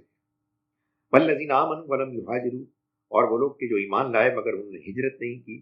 ما لکم من ولایتہم من شیء، تو تمہارا ان کے ساتھ حمایت اور نصرت کا کوئی رشتہ نہیں ہے. حتی یہاجروا، جب تک کہ وہ ہجرت نہ کریں. وَإِنْ إِنِ اسْتَنْصَرُوكُمْ، اور اگر وہ تم سے مدد مانگے پھر دین کے معاملے میں، فَعَلَيْكُمُ النَّصْرُ، تو تمہارے اوپر لازم ہے ان کی مدد کرنا. اللہ، سوائے علی قوم بینکم وبینہم میثاق، سوائے اس قوم کے کہ تمہارے اور جس کے درمیان معاہدہ ہے. واللہ بما تعملون بصیر، اور اللہ جو کچھ تم عمل کرتے ہو اس کو دیکھتا ہے. والذین کفروا بعضهم اولیاء بعض، اور وہ لوگ کہ جنہوں نے کفر کیا وہ ایک دوسرے کے حامی اور مددگار ہیں. اللہ تفعلوہ، اے مسلمانوں اگر تم نے ایسا نہیں کیا، تکن فتنۃ، یعنی ان سے لڑائی نہیں کی تو تکن فتنۃ، تو فتنہ برپا ہو جائے گا فی الارض، زمین میں، وفساد کبیر، اور بڑا فساد ہوگا. والذین آمنوا وہاجروا وجاہدوا فی سبیل اللہ، اور وہ لوگ کہ جو ایمان لائے اور جنہوں نے ہجرت کی اور جہاد کیا اللہ کے راستے میں. والذین آووا ونصروا، اور وہ لوگ کہ جنہوں نے ان کو ٹھکانہ دیا اور مدد کی. اولئک هم المؤمنون حقا، یہی لوگ ہیں کہ جو سچے مومن ہیں. لہم مغفرۃ ورزق کریم، ان کے لیے مغفرت بھی ہوگی اور عزت والا رزق بھی ہوگا. والذین آمنوا من بعد، اور وہ لوگ کہ جو ایمان لائے اس کے بعد، وہاجروا اور ہجرت کی، وجاہدوا معکم، اور انہوں نے جہاد کیا تمہارے ساتھ. فاولئک منکم، تو وہ بھی تمہیں میں سے ہیں. واولو الارحام، اور رحمی رشتے والے، بعضهم اولا ببعض، وہ ایک دوسرے کے زیادہ قریب ہیں حامی اور مددگار ہونے میں، فی کتاب اللہ، اللہ کے قانون میں. ان اللہ بکل شیء علیم، اللہ ہر چیز کو جاننے والا ہے. اقول قولی ھذا واستغفر اللہ. جی جناب.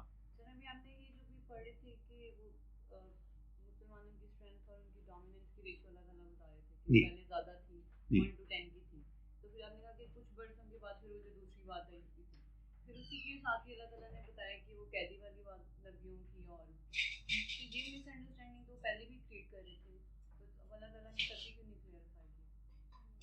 یعنی یہ مس انڈرسٹینڈنگ اس موقع پر کلیریفائی کرنی ضروری ہو گئی کہ جب مسلمانوں کو فتح نصیب ہو گئی. یعنی ایک ہوتا ہے نا پروپیگنڈا ہو رہا ہے اور آپ مصروف ہیں اس میں کہ جنگ شروع ہونے والی ہے, لوگوں کو آپ نے اپنی مختلف جگہیں بتانی ہیں. اس موقع پر اس طرح کی کلیریفیکیشن کا اوکیزن نہیں. اب جب کہ صورتحال بدل گئی, چیزیں سیٹل ہو رہی ہیں, مسلمان جیت چکے ہیں, قیدی بن چکے ہیں, تو اب قریش کی کفار کی طرف سے جو کوشش ہوئی وہ پروپیگنڈے کی. یعنی قریش کو بھی دیکھنا جیسے جیسے اقدام ہوا ویسے ویسے جواب ہوا. ان کی طرف سے پہلے تو حملہ ہوا, حملے میں جب وہ ناکام ہو گئے تو اب یہ پروپیگنڈے کا حملہ ہوا, اس کا جواب دیا گیا. تو ہر چیز جو ہے ظاہر ہے کہ اس کی ترتیب ہی میں ہوتی ہے.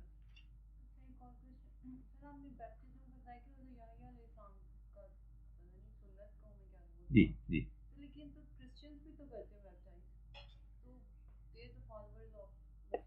نہیں, وہ پھر یوں ہوا نا کہ مسیح علیہ السلام سے پہلے کی یہ ایک ٹریڈیشن شروع ہو گئی اور مسیح علیہ السلام کے ساتھ بھی ہوئی, آپ کے ساتھ بھی ہوئی. نہیں, یحییٰ علیہ السلام نے ان کی, اس سے معلوم ہوتا ہے کہ پھر بعد میں انہوں نے بھی, تو وہ پھر وہ جاری و ساری ہو گئی. یعنی وہ ایک چیز ہے کہ جو پھر ان کے یہاں انٹروڈیوس ہو گئی.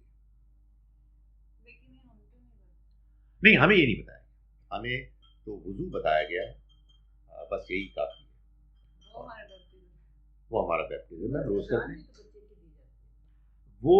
جی وہ ہمارے ہاں ایک طریقہ ہے کہ جو جس کے بارے میں یہ بحث ہے کہ کیا یہ ایک عمل تھا کہ جو ہوا, یا اس عمل کو سنت کے طور پر پھیلا دیا گیا. لیکن یقیناً اس کے بارے میں کچھ بیانات ضرور آتے ہیں. جو لوگ تمہیں اپنے علائق سے نکالتے ہیں, میرا خیال علاقے سے نکالتے ہیں, اور تم سے لڑتے ہیں اور تمہارا مال چھین کر دیتے ہیں, تو تم بھی ان سے لڑو اور ان کو قتل کر ڈالو. سر اس میں بہت کنفیوزنگ ہے کہ ہمارے مسلم کیا کنٹریز ہیں جو کافر کے قبضے میں ہیں تو اور مسلم کے چپ بیٹھے ہیں.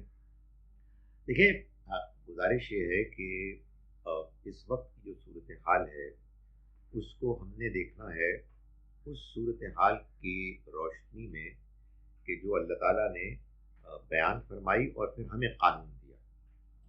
ہمیں جو قانون دیا گیا ہے وہ یہ ہے کہ ہم مسلمان اگر کسی علاقے میں رہتے ہیں اور ہم پر کوئی حملہ آور ہو کر ہم سے ہمارے حقوق چھینتا ہے, ہماری جان مال آبرو کے دشمن ہوتا ہے, تو ہمیں اس سے مقابلہ کرنا ہے.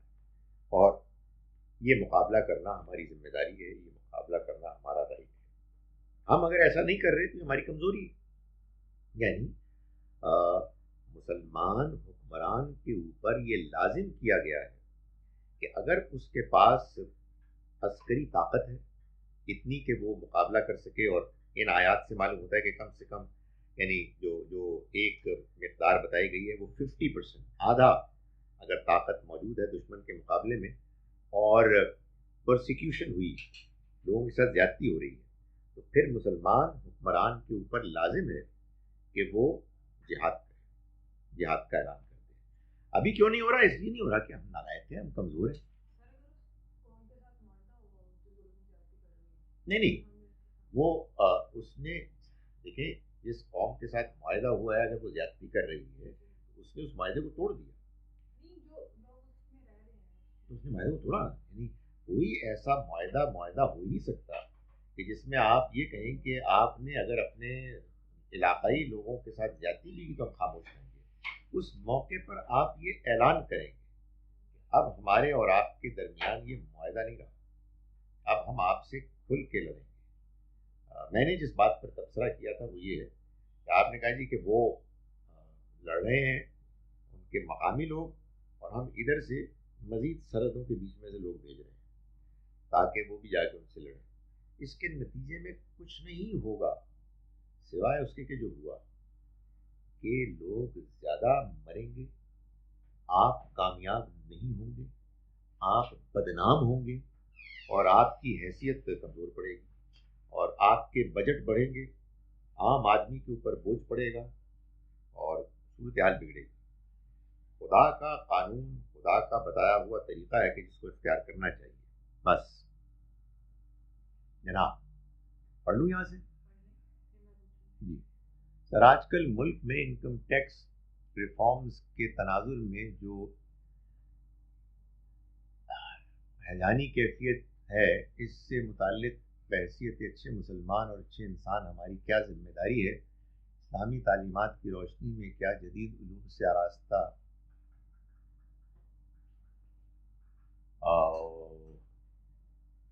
کو آگے ہمارے معاشرتی ذمہ داری کے تناظر میں آگے آنا چاہیے، اور کس طرح کیوں کر لوگ آپ جیسے لوگوں کے افکار سے متاثر ہوتے ہیں؟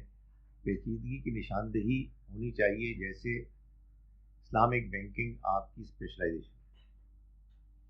دیکھیں، آپ مجھے اس میدان میں آنے کی دعوت نہ دیں جس میدان سے میں نے کئی برس داخل ہونے سے بڑے صبر اور تحمل کے ساتھ گریز کیا۔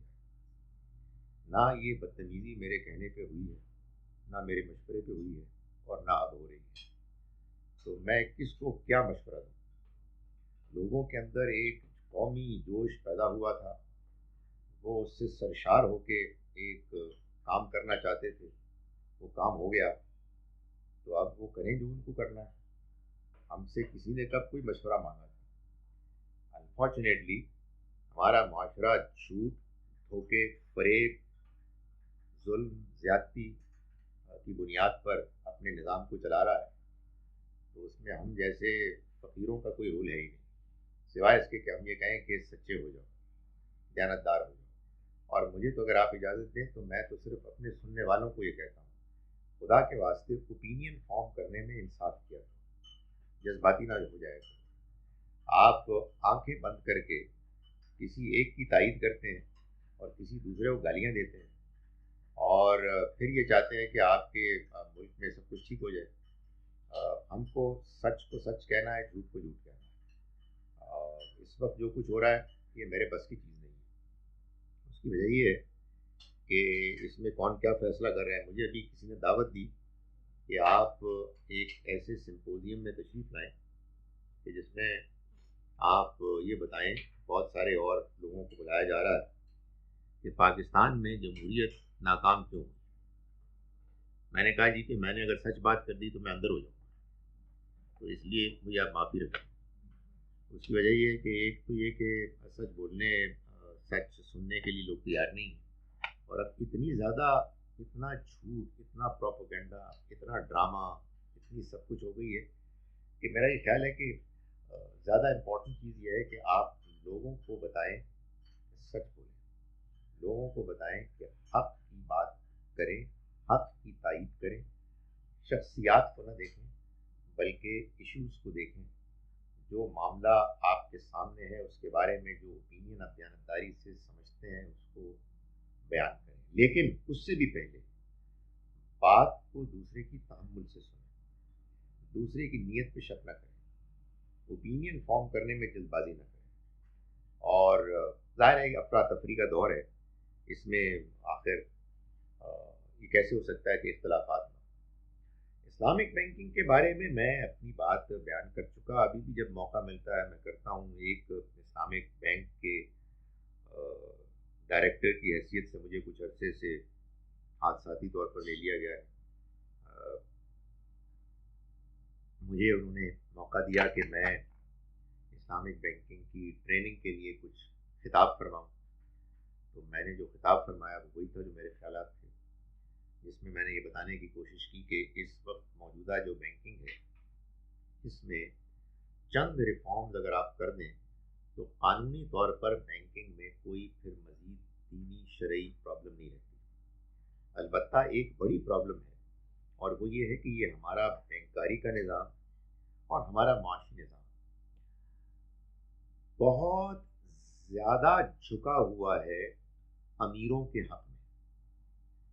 بینک لونز دیتا ہے ان کو کہ جو امیر لوگ، اور محروم رکھتا ہے ان کو کہ جو غریب لوگ سود کی بات کرتے ہیں. میں سمجھتا ہوں کہ سود ٹیکنیکلی جس کو کہتے ہیں اس کو تو اب بہت آسانی سے ختم کیا جا سکتا ہے.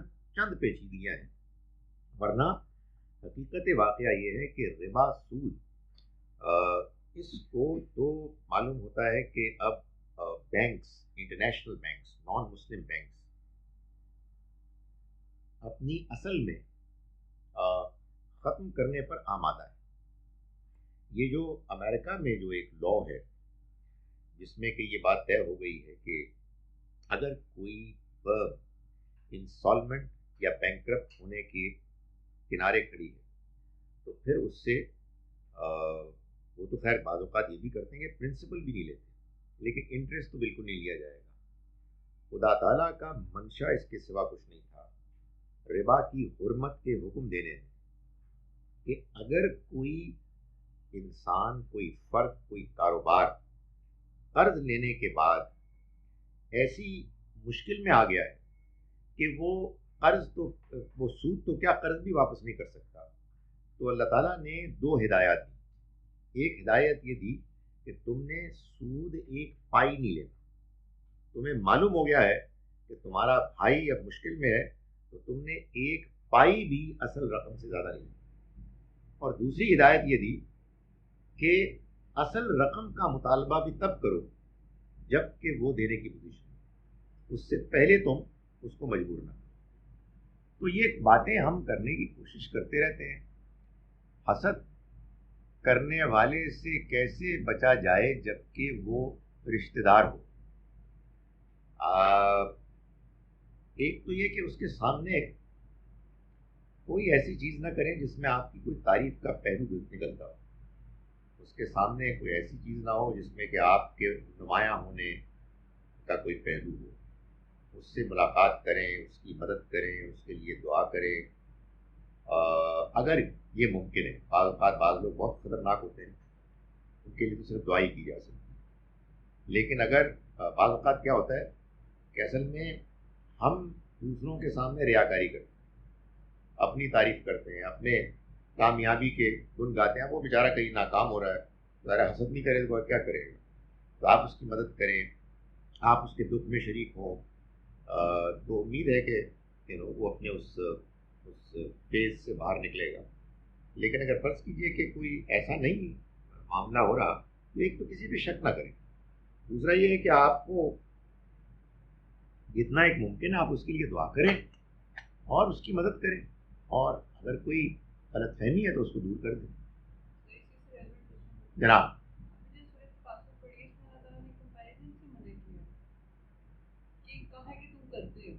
سورہ تکاثر میں ہم نے یہ پڑھا ہے کہ کمپیریزن سے تم اپنے آپ کو بچاؤ.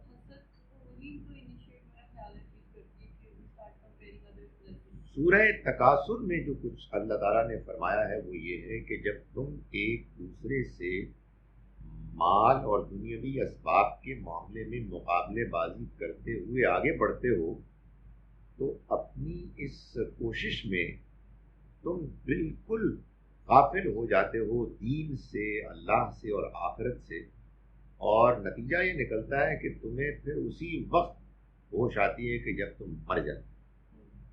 تو یہ بات ٹھیک ہے آپ کی کہ یہ تو ایک آخری انتہا ہے، لیکن اس انتہا کے آنے سے پہلے بھی آدمی کو اپنے آپ کو روکنا چاہیے کہ میں کیوں خواہ ایسی چیزوں کے مقابلے بازی میں پڑھوں کہ جو چیزیں مجھے میسر ہیں، جتنی ملی ہیں میں اللہ کا شکر کرتا ہوں، شکر کرتی ہوں.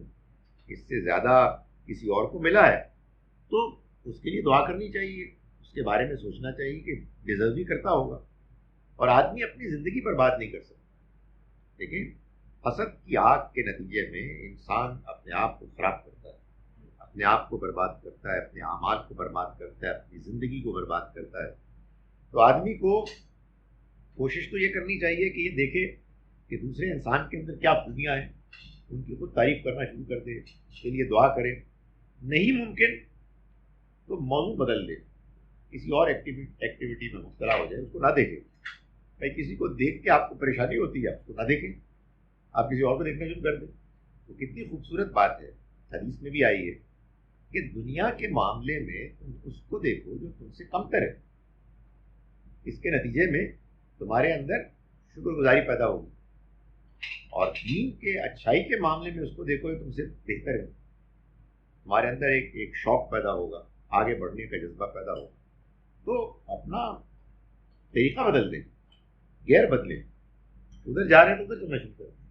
کیونکہ اگر آپ کانشیس ہے نا کہ یہ میری پرابلم ہے، پھر آپ اس کو سالو کرنے کی بھی کوشش کریں. یہ اصل میں ایک انسان کے اندر ایک بڑی پرابلم ہوتی ہے. دیکھیں یہ بہت بڑی پرابلم ہے، ایک کامن پرابلم، یعنی بہت سی بیماریوں کی جڑ ہے کہ یو گیٹ اسٹک، آپ پھنس جاتے ہیں. اصل پرابلم یہی ہے. گناہ پرابلم نہیں ہے، گناہ میں پھنس جانا. انکار پرابلم نہیں ہے، انکار پر اڑ جانا. حسد پرابلم نہیں ہے، حسد میں پھنس جانا. تو بھائی یہ ساری کمزوریاں ہمارے اندر ہیں، لیکن آپ ان کمزوریوں میں پھنسے اور باہر نکل گئے. اور وہی بات،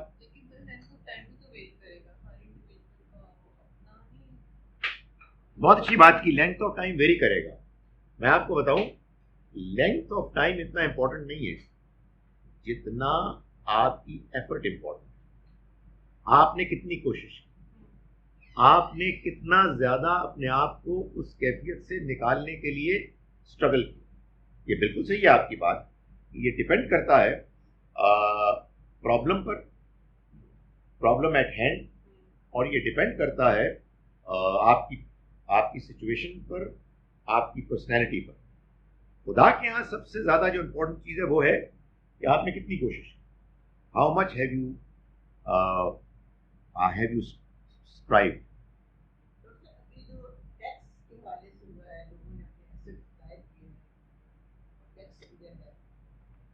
جی، یعنی ٹیکس دینے کے لیے انہوں نے اپنے ایسٹس کو ظاہر کیا ہے. دیکھیں گزارش یہ ہے کہ ہم کو جب زکوٰۃ دینے کے لیے کہا گیا ہے تو ظاہر ہے کہ زکوٰۃ تو ہم پے کریں گے اپنے ایسٹس کی بنیاد پر. اور یہ بھی بات جب طے ہے کہ حکمران کا رائٹ ہے کہ وہ ہم سے زکوٰۃ لے، تو پھر اس کا یہ بھی رائٹ ہے کہ وہ معلوم کرے کہ ہمارے ایسٹس کتنے ہیں. یہ اصل میں ہمارے یہاں ایک اور مشکل ہے. ہمارے یہاں مشکل یہ ہے کہ لوگ ٹیکس مانگتے ہیں، زکوٰۃ نہیں مانگتے. زکوٰۃ کے بارے میں لوگوں کا خیال یہ ہے کہ یہ اصل میں مال میں صرف 2.5% ہے، 2.5. اور مال کیا ہے؟ زیورات ہیں، کوئی کیش بیلنس ہے، وغیرہ وغیرہ. یہ نہیں جانتے کہ زکوٰۃ کا اسکوپ ہر چیز پر، every valuable that you own and possess, جس کو آپ استعمال نہیں کریں، سب پر ہر سال 2.5% ہے، including plots, including every thing, including diamonds, every thing. آپ یقین جانیں کہ اگر لوگ اپنے پلاٹس پر زکوٰۃ دینی شروع کر دیں، پاکستان کا قرضہ ختم، غربت ختم، سب کچھ ختم. سیکنڈ، ابھی تو میں نے سیونگس کی بات کی. دوسرا ہے پروڈکشن. پروڈکشن پر زکوٰۃ ہے 5% یا 10%. اس پروڈکشن پر ایک اجتہاد ہے جس کو میں صحیح سمجھتا ہوں کہ پروڈکشن صرف اس پہ نہیں ہوتی، زمینی پیداوار پر، زراعت پر. پروڈکشن انڈسٹری پر بھی، پروڈکشن سروس انڈسٹری بھی ہوتی. تو اگر فرض کیجئے کہ میں کہیں جا کر لیکچر دیتا ہوں اور مجھے اس کی کوئی ریمونریشن ملتی ہے، ریوارڈ ملتا ہے، یہ میری پروڈکشن، تو مجھے اس پر 10% دینا ہے. اگر میرا ایک فیکٹر آف پروڈکشن انوالوڈ ہے، اور عام طور پر ایک ہی فیکٹر آف پروڈکشن ہوتا ہے، میری گفتگو، اور اگر 2 انوالوڈ ہیں، یعنی آپ کا کیپٹل بھی ہے اور آپ کی ایفرٹ بھی ہے، بزنس میں آپ نے پیسہ بھی لگایا ہے اور آپ نے محنت بھی کی ہے، تو پھر 5%. تو یہ الگ ہے. تیسرا ہے جانوروں پر، جو آپ کے مویشی ہوتے ہیں، اس پر بھی ایک پورا فارمولا ہے، وہ عام طور پر وہ بھی 2.5% ہی.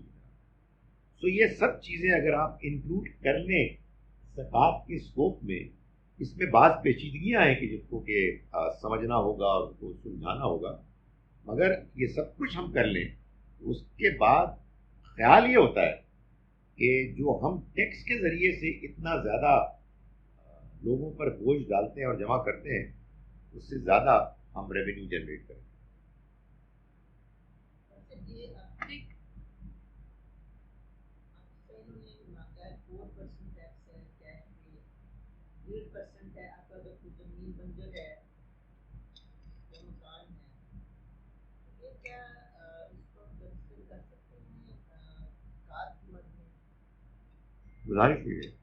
گزارش یہ ہے کہ زکوٰۃ آپ نے کیلکولیٹ کرنی ہے جیسے ہمارے دین میں زکوٰۃ بتائی گئی ہے، وہ کیلکولیٹ کرنا آپ کی ذمہ داری ہے۔ اس کا آپ نے ایک کھاتا کھولا ہوا ہے اور آپ نے فرض کیجئے کہ سال کے آخر میں یہ طے کیا کہ میری سیونگز پر، میری انویسٹمنٹس پر وغیرہ وغیرہ کل ملا کے 2.5 لاکھ زکوٰۃ بنتی۔ ادھر حکمران آپ سے ٹیکس لے رہے ہیں، لینا چاہیے تھا ان کو زکوٰۃ، تو ٹیکس پہ ٹیکس پہ ٹیکس، وہ کل ملا کے آپ کے 2 لاکھ بن گئے ٹیکس۔ تو آپ یہ کہیں گے مجھے حکمرانوں کو زکوٰۃ دینی تھی 2.5 لاکھ، انہوں نے مجھ سے ٹیکس وصول کیے 2 لاکھ، اب 50 سال میں مزید دے گا ایسے، ورنہ کیا کریں گے؟ ورنہ دو میں سے کوئی ایک کام کریں گے، یا آپ ٹیکس چوری کریں گے، ٹیکس چوری کرنا تو ناجائز ہے، جھوٹ بولیں گے، یا آپ زکوٰۃ بھی دیں گے اور ٹیکس بھی دیں گے، بے شک دیں، لیکن اس کے نتیجے میں یہ ہوگا کہ 2-3 سال بعد آپ کو زکوٰۃ دینی پڑ جائے گی، یعنی ہم آپ کو زکوٰۃ دیا کریں گے۔ یہ وہ نیک اور امیر لوگ تھے جنہوں نے زکوٰۃ بھی دی اور ٹیکس بھی دیا، اب بیچارے فارغ ہو گئے۔ تو اس لیے میرا خیال ہے جو ورکیبل طریقہ ہے وہ یہ ہے کہ آپ زکوٰۃ کیلکولیٹ کریں، ٹیکس دیانتداری سے دیں، اور اگر آپ کی زکوٰۃ آپ کے ٹیکس سے زیادہ ہو گئی تو پھر جو فرق ہے وہ دے دیں، اور اگر ٹیکس زکوٰۃ سے زیادہ ہو گیا تو سمجھ لیں آپ کی زکوٰۃ چلی گئی، اللہ کے راستے میں کچھ نہ کچھ خرچ کریں۔ 10% دینا ہے پروڈکشن پہ، تنخواہ پہ نہیں، 5% تو اگر آپ کا سرمایہ بھی ہے اور محنت بھی ہے،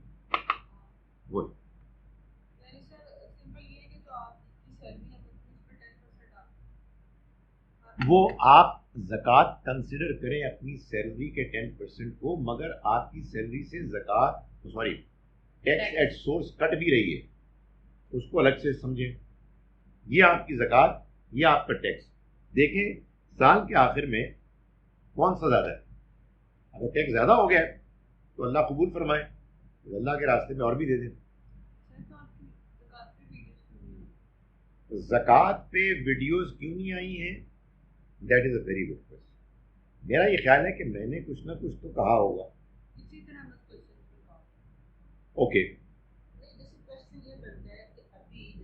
ابھی مجھے نکاح اور طلاق کے معاملات سے فائدہ ہے۔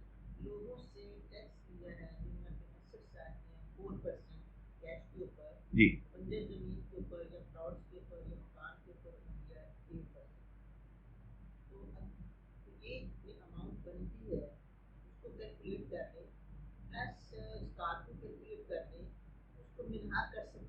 جی جی میں کہہ رہا ہوں بنا کر، how can we bring steadfastness in our practical life؟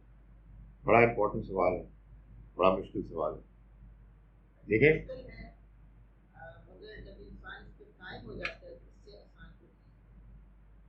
وہ کہہ رہے ہیں کہ مشکل تو ہے، مگر انسان جب اس پہ قائم ہو جاتا ہے تو اس سے زیادہ کوئی آسان نہیں، اور قائم ہونے کے لیے ضروری ہے کہ اللہ پر یقین، موبائل کا یوز بھی کرو۔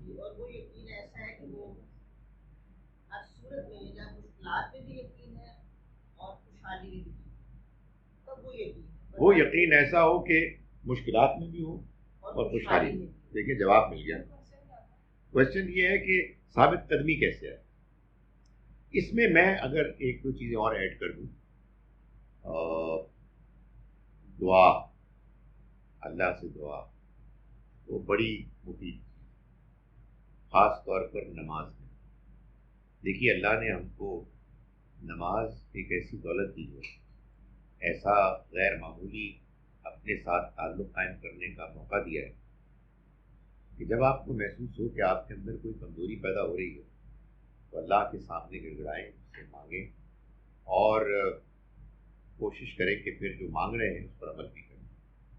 دوسری چیز یہ ہے کہ اپنے صحبت کو دیکھیں کہ اس میں کہیں کوئی گڑبڑ تو نہیں، کن لوگوں سے آپ مل رہے ہیں، کن لوگوں کے ساتھ آپ کا زیادہ وقت گزر رہا ہے. اس کی وجہ یہ ہے کہ بعض اوقات انسان ثابت قدمی کی دوڑ میں، کی مقابلے میں کمزور پڑ جاتا ہے اپنے ماحول کی، اپنے دوستوں کی وجہ سے. رشتہ داروں کو آپ منتخب نہیں کر سکتے، وہ اللہ کے دیے ہوئے. ہمسائے بھی کافی حد تک اللہ کے دیے ہوئے. دوست کا انتخاب آپ خود کریں. تو آپ وقت کیسے گزار رہے ہیں، کن کے ساتھ گزار رہے ہیں، یہ ایک امپورٹنٹ چیز ہے. جو جیولری گولڈ کی بچیوں کی شادی کے لیے رکھی جائے مگر اسے ساتھ ساتھ کسی فنکشن میں پہن بھی لیا جائے، کیا اس پر زکوٰۃ ہے؟ دیکھیں ہمارے یہاں اس میں دو رائے ہیں. بچوں کی شادی ہو یا بڑوں کی شادی ہو، آپ کے پاس ہر سیونگ مستقبل کے استعمال کے لیے، لیکن بہرحال اس وقت وہ سیونگ، تو جو چیز سیونگ ہے وہ بہرحال اس کو کہتے ہیں زکاتبل. آپ نے کسی فنکشن میں اس کو پہن لیا، کیا اس سے وہ استعمال کی چیز بن گئی؟ اس میں دو رائے ہو سکتی ہیں. میرا خیال یہ ہے کہ احتیاط کا تقاضا یہی ہے کہ آدمی ایک دو مرتبہ سال میں کسی زیور کو فنکشن میں پہنے تو اس کو سیونگ ہی سمجھے. لیکن میں اس پہ اصرار نہیں کر سکتا. کوئی حکومت وقت اس پر اگر فیصلہ سنانا چاہے گی تو اپنا فیصلہ سنا دیں. ٹائم ہو گیا تو سوال نہیں.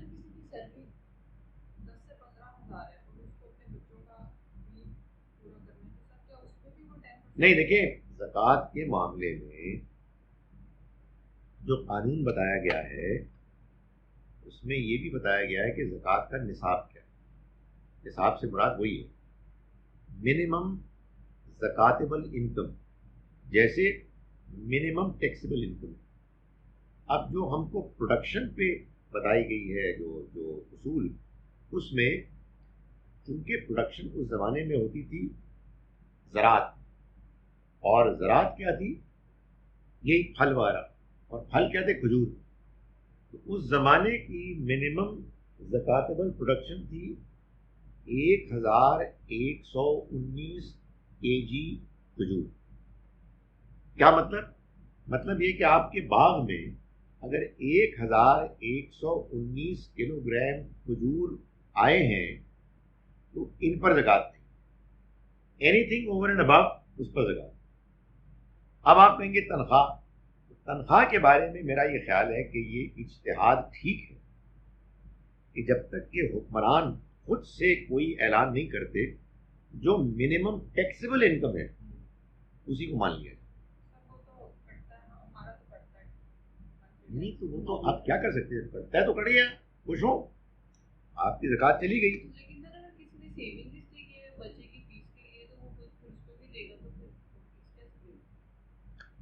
باقی میں سے دے دے گا. یعنی کیا آپ کا مطلب ہے کہ اگلے مہینے کی فیس دینی ہے؟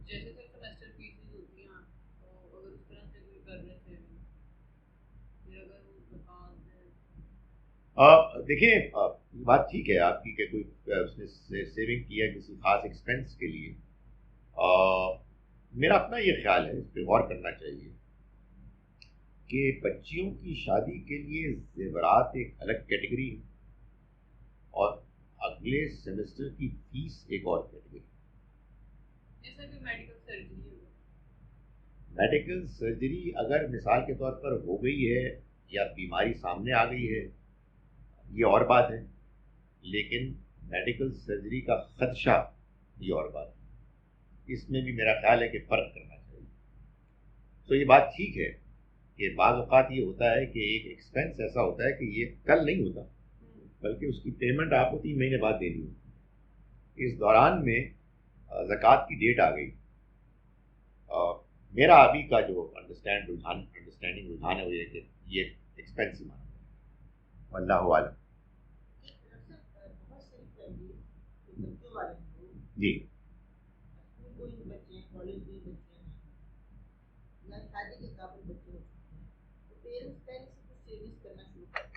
جی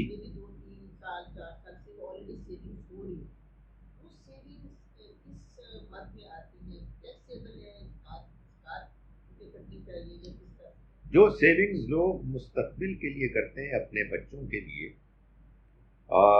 میں گزارش کر رہا ہوں کہ اس کی 2 کیٹیگریز، ایک وہ ہے کہ جو ایک ڈیفینٹ ایکسپینس ہے کہ جو آلریڈی ایکرو ہو رہا،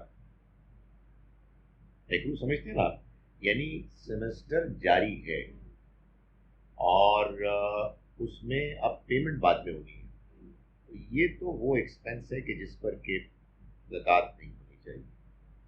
لیکن ایک فیوچر کا ایکسپینس ہے تو سچی بات ہے سیونگز ہوتی ہے فیوچر کے لیے، اسی سیونگز میں کہ جو فیوچر کے ایکسپینسز ہوتے ہیں اللہ تعالیٰ نے آپ سے 2.5% مانگا اور یہ کہا ہے کہ 2.5% دینے کے بعد آپ کی یہ سیونگز پاک ہو جائیں گی اور اللہ اس میں برکت ڈالے گا۔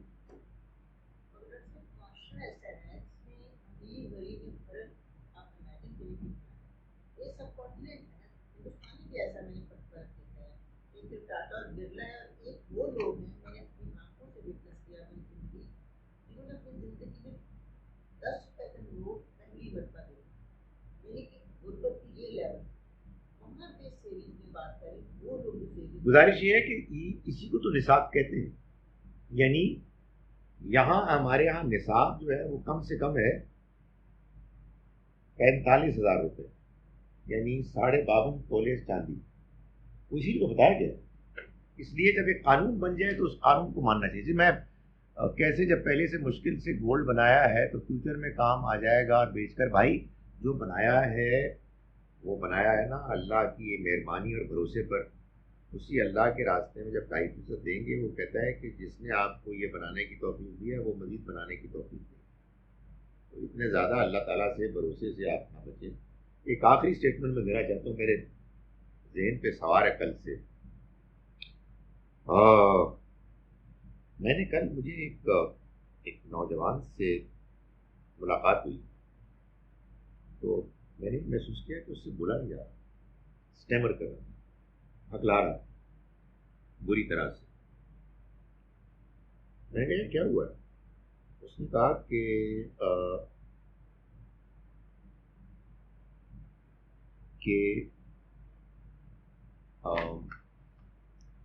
میرے والد جب فوت ہوئے تو میں 4 سال اور میں ان سے بہت اٹیچ تھا، جب وہ فوت ہوئے تو مجھ سے بولنا مائی گڈنس، او مائی گڈنس، یعنی سچی بات ہے کہ بہت سے واقعات بہت زیادہ ٹریجک ہوتے ہیں اور اثر چھوڑتے ہیں، مگر اس نے ہلا دیا وہ،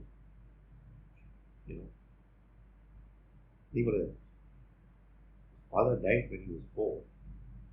Ever since then, he cannot speak. اللہ تو بڑا بے نیاز ہے، تو بہت بڑا ہے، انشاءاللہ تو اس کو بھی نوازے گا، اس کے باپ کو بھی نوازے گا۔ دنیا میں بڑے واقعات ہوتے ہیں اللہ کی طرف سے، بڑے اللہ سے کرنا بھی چاہیے، اس کے رحمت سے توفیق بھی مانگنی چاہیے، آسانیاں پیدا کرے، آسانیاں ایسی۔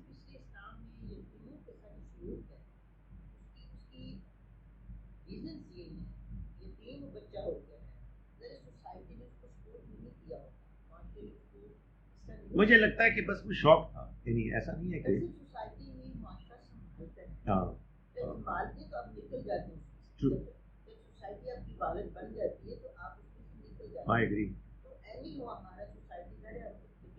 ہمیں یتیموں کے ساتھ باقی بہت ہی اچھا سلوک کرنا چاہیے، بہت اچھا کرنا چاہیے۔ جی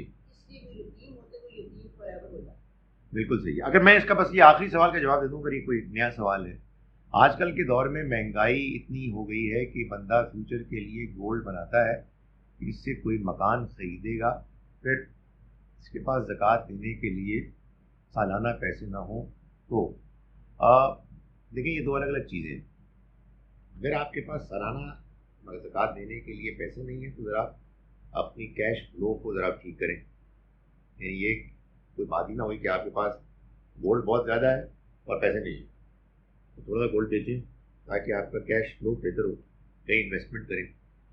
دوسرا یہ کہ خدا پہ بھروسہ بھی کریں. یعنی یہ جو جتنا گولڈ آپ نے بنایا ہے یہ آپ نے خود بنایا ہے، اس نے دیا ہے. تو اگر آپ ہمت کر کے اگر اس کے قانون کے مطابق آپ کو زکوٰۃ دینی ہے، زکوٰۃ دیں گے تو انشاءاللہ یہ اس کا وعدہ ہے کہ آپ کے پاس اس سے زیادہ ہے. قولوا قولی ھذا واستغفر اللہ.